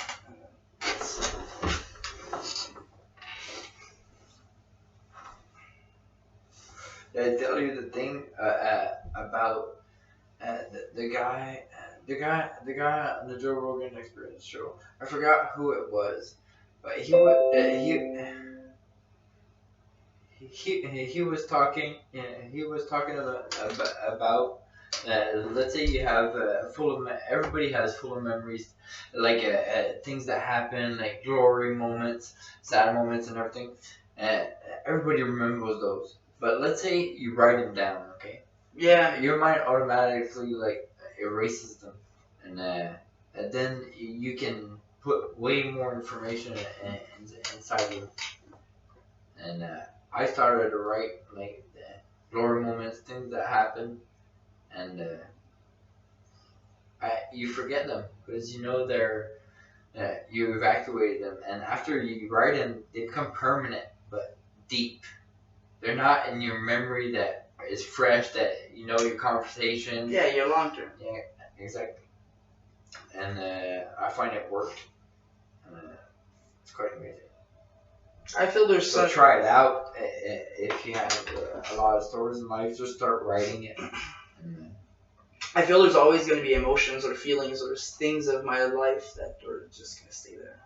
Like, yeah, but they're just going to become permanent instead of being in your fresh mind that you can think no, about. like my first bike is always going to be there. Certain houses that I lived, my first time I got my Nintendo was going to be always there. There's a bunch of shit that's just always going to be there, like a frat initiation. That, but what I'm saying is, after you write it down, it's going to become permanent. It won't be in your fresh mind anymore. It's hard to explain, but you gotta go check it out. And the guy explains it, and you're gonna understand. Alright. Because the mind's how it's made and shit. He's a scientist of the brain and shit. And there's others that talk about what he says is actually right on there. I was amazed by it. I saw the podcast. I searched it. I listened to the whole thing like 2 times. A thing of an hour. Him explaining it. It was amazing. And I find it worked. I wrote like 7 like big events and stuff like that. I wrote in detail and shit. And next day I woke up and felt fresh, and I was searching stuff to like fill me up. And that night, when I was talking to my dad, things that I saw, I wasn't naming like 4. I named like 27 of them. I remembered like almost everything I saw and searched, and it was cool. I was like, damn, my memory like increased. I felt like I took an alpha brain or something. It was for real. It was for real that I had that feeling. I'm not even trying to sell them nothing. I really had that feeling, and I was amazed because I was like, I never remembered that much stuff like fresh there of the same day, dude. I rolled. I was like, damn, it's like if I was checking my history of YouTube and things I searched and have a little memory, or if I wrote it, not even, it was just fresh. Nah. My dad was like, damn, did you take his pee? And I'm like, no, it was just, I just remembered everything. Talk about Alpha Brain. That should be a podcast within itself. I need to buy some. I want to buy some. Just that. No subject, no nothing brought up, just Alpha Brain. Yeah. Whatever comes up when we're high on that, will. I'm sure it's going to be like totally different. And I'm anxious to see that. Apparently, Joe Rogan takes 3 before his... 4. 4? 4. Before every podcast. We knew that the day he didn't take some. He's like, it sucks. I don't have my alpha brain. He's like, why? He's like, I usually take 4 every podcast. That's the only time he said it. It's the day he did it. And we're like, what? 4? Because supposedly there, like you can't like slow down a phrase there. You'll know what word to put. You'll never have a trip. Yeah, that happens to me a lot, especially in English. Nuts. You complete sentences. Yeah. You're more fancy with your words. You complete phrases and you impress yourself while you talk. A lot of people told me exactly that. Like I'm telling you, I'm anxious. Like, at least 12. How much does it cost? I wrote on the Joe Rogan thingy. What the hell is that, by the way? You're on it. I know, but what is that? Who's there? It's full of people that watch just that like us. Okay. And I wrote who tried Alpha Brain shit. Dude, I got like 34 comments. and at least like 15 people said word for word that, Huh. and they only had one bad comment. And besides that, it was just all like, you gotta try. What was the bad comment? The bad comment, the guy is like, he gave me a rush that I didn't like, and stuff like that. Besides that, people liked it, and it had just good stuff. And they're so convinced in their product. Let's say you buy your first batch and you don't like it, you just gotta send a letter, say you didn't like it, and you don't even need to give a reason, and they refund you your total shit, and you don't even need to send the bills back. So, and they took the time to write us. And that's legit, though. And that's how convinced they are in their product. And what is it made of? It works. It's all, you can go on the site there. I think it's onit.com, I think, or alphabrand.com. Just check it, Google it, and you'll find it. And, Joe Rogan is the top sponsor, and I'm sure you get 10% if you're a Joe Rogan. Yeah, for sure. That's it, so. Fuck, how much? I think we're almost done, man. It's 2:44. You wanna try to wrap this up? Oh, we're gonna finish it in 10 minutes, sir. Alright. Fuck. You wanna just present what we're gonna do on the channel and then wrap it up? Or? Yeah, what we wanted to do, we wanted to try, he saw a makeup challenge. Yeah, alright, well. So basically, for this week or next week, I'm gonna bring up a makeup challenge with my girlfriend, like everybody did, and pretty much everybody saw. I'm gonna take all her makeup and fucking do what I can with her face, and she won't tell me shit. I'm just gonna pick up everything and make her a beautiful clown. That's pretty much what's gonna happen. That's gonna be funny. Yeah, that's gonna be hilarious. I'm also gonna bring up some content of NBA 2K17 and some content of NHL 17 also, and maybe a little bit of content of Path of Exile through that, and a bunch of other random gaming stuff if I find anything interesting. And NHL, those glitches. Those fucking glitch goals. You'll probably see me rage a little bit and fucking say I hate the fucking game, and that's pretty much it. Yeah. Yeah, and we're gonna try to do, because I'm gonna try to get a camera. That's our next big step. I'm gonna try to get a camera tomorrow, because we're just filming with a laptop right now and our phones. So I want to get better quality for you guys. So if you got like an image of our ladder right now, well, we're like right here. Yeah. On the scales of our ladder. So we just trying to climb up there right now. Exactly. So we're gonna try to do try to pick up girls in Montreal with cheesy pickup lines. Yeah. And we got a bunch. It's ridiculous. Yeah. There's some I don't even know if I can do there. Risky stuff. Yeah. Especially without a camera, it's gonna be pretty hard to. If we don't get a camera, it's gonna be pretty hard for us to for me to film, because I'm gonna be filming all that shit, and to not get seen, and to get all the sound and all that shit. So it's gonna be elaborate. Yeah, and what else? What I wanted to say?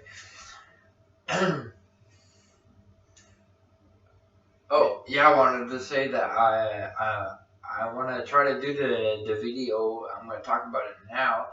I wanted to ask people, let's say if I put them on stand, I'm like, let's say I give you like 30 seconds of fame on YouTube, what would you say? So I'm going to do a compilation of 30 seconds, like back of like at least 20 people, try to get 20 people compilation, see what people would say. I'm going to try to get rich people. I'm going to try to get like people that look less fortunate, and I'll see what kind of crazy answers we can get with that. And I want to ask also, let's say if I would give $1 million to somebody and you got 24 hours to spend it, I want to see if people are going to be selfish about it and just think about themselves, or are going to share, and to see if people are good-hearted in life, or are people that are going to be like hypocrites. And you want to plug the next podcast, or you got anything else to say before that? No. Alright, so We have a definite podcast tomorrow with Casey, his brother. We're probably going to talk about basketball because he has been complaining about our knowledge and about the last podcast. And I have to admit that we had a bit of slips here and there, but I mean, we were pretty deep into the podcast, and like we are now. And we haven't rehearsed anything, and we learned a lot with that. We did. Learn every podcast. Yeah, exactly. We did beforehand a little bit of rehearsed names and shit like that and stats because it's off the hand. We don't have a Jamie. We don't have the time to search anything. So, and you want to? No, we don't have a young Jamie. A young Jamie. In this case, it would be old Jamie because he's older than me and he's almost your age. So it'd be cool to have someone search her. It'd be fucking nice, man. We need like an 18-year-old. We need like an old 18-year-old that's like fucking. Call him. I need a podcast studio. That's what I need. Young something, and then he searches for us. Like an 8-year-old, that'd be hilarious. That'd be fucking funny. Cause like even no, I don't want to pass my kid. Yeah, well, why not? It's 11:30 p.m. You're all smoking joints, drinking beer, talking about bullshit. He's there with a gas mask behind, searching shit. What? The Twin Towers? It was. You're gonna be terrified, can't sleep at night. That would be funny to have someone. That'd be hilarious. Yeah, that'd be fucking awesome. Do you want to talk about the debate podcast, or are you not right now? Debate podcast? Yeah. Yeah, we'll talk about it. What did you want to bring? No, I'm talking about you, not that one. What are you talking about? I forgot her name. Oh, yeah. Did you forget her name too? No, I was talking to a girl, and because I saw a video on Facebook of a girl that wanted to change life, and she was talking about she was a newscaster at some point. So this girl has a lot of knowledge, and this girl wanted to say a lot of stuff that the news wouldn't let her because they have a script and she has to say what they tell her, even if she has a different opinion because she can't because she's like a robot, and she hated that. So she got out of that and tried to help a lot of people. And I managed to talk to her, and I'm going to try to get a podcast with her at her studios. So that's going to be like at the end, close to the end of the month. So I'm going to try to get that podcast done. That's our big goal for this month. Yeah, because she has an amazing life that a lot of people should know and talk about. And it's going to change a lot from what we usually have, because we're talking about what we know and UFC and basically our lives, but it's going to be really awesome to have a different I'm quite sure we're going to have a lot of questions. Yeah. And we're going to be like, what? You did this? She's going to probably have awesome stories and stuff like that. Yeah, and it's going to be at her studios, so... and she's used to being in front of a camera probably more than us does, for sure. That's a given. So I'm going to be probably intimidated to be in the room. Yeah. Oh yeah. I'm quite sure I'm going to have that feeling. Because usually when you arrive as an interviewer, you arrive like with kind of the upper hand to some extent. Yeah. But in this case, we're so new to this. Not this one. She is so used to it that I'm going to try to take notes for this one. For sure. It's going to be great. It's going to be great to get all the tips and everything. I'm honestly stressed for that one. Yeah. And it's rare I get stressed. I already sang in a bar there and I ain't stressed. But I'm stressed for this. And it's ridiculous. It should be easy. So that's going to be good. So, yeah.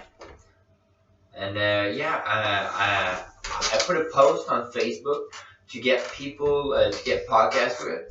And I realized that a lot of people have great stories. And I got over at least 20 people that want to do podcasts, and at least 15 of them live far but have amazing stories that I want to hear and make you guys hear. So I'm gonna try to figure out a way to get a video conference. Yeah, video conference and film it and put it directly on YouTube. Because I really want you guys to hear those stories, but I gotta figure out a way. What we could do is just video conference us like this, and then the person would be video conference, we just put her face beside us like that. Yeah. You know what I mean? Yeah, but it's because we film ourselves. Making a video after it's hell tough. Okay. Right? You need one shot. You need an app or something that makes both videos perfect like that, and your screen is filming itself. Yeah, I know what you mean. Yeah, that's what you like need. Screenshotting itself. Yeah. That's Well, what we're gonna figure something out. And like people do when they do videos of like chat roulette or shit like that. Yeah. And that could be a funny idea to try. Just spend a night on chat roulette and film that. I mean, it's been done, but we could just like see what we can pull out of it. That'd be because if I had a solution right now there, I could do a podcast every day with 2-3 people, like different like. Yeah, if the accessibility wouldn't be an issue. A lot of people are just waiting on me to find that solution. Yeah. So, it would be awesome to have there's a guy that says supposedly we can maybe do it with Skype. Yeah, I think that would work. Yeah, we just gotta find a way to film this to make it happen on our side. Yeah, exactly. So we're gonna finish this up. Mm-hmm. So if you like this video, thumbs up. If not, thumbs down. Put a comment below. And that was Chad. I'll put the link below of his Twitter. And you know my Twitter, and subscribe probably right there over Chad's head. I'm gonna put it right there. So take care, everybody, and peace out. Have a good one.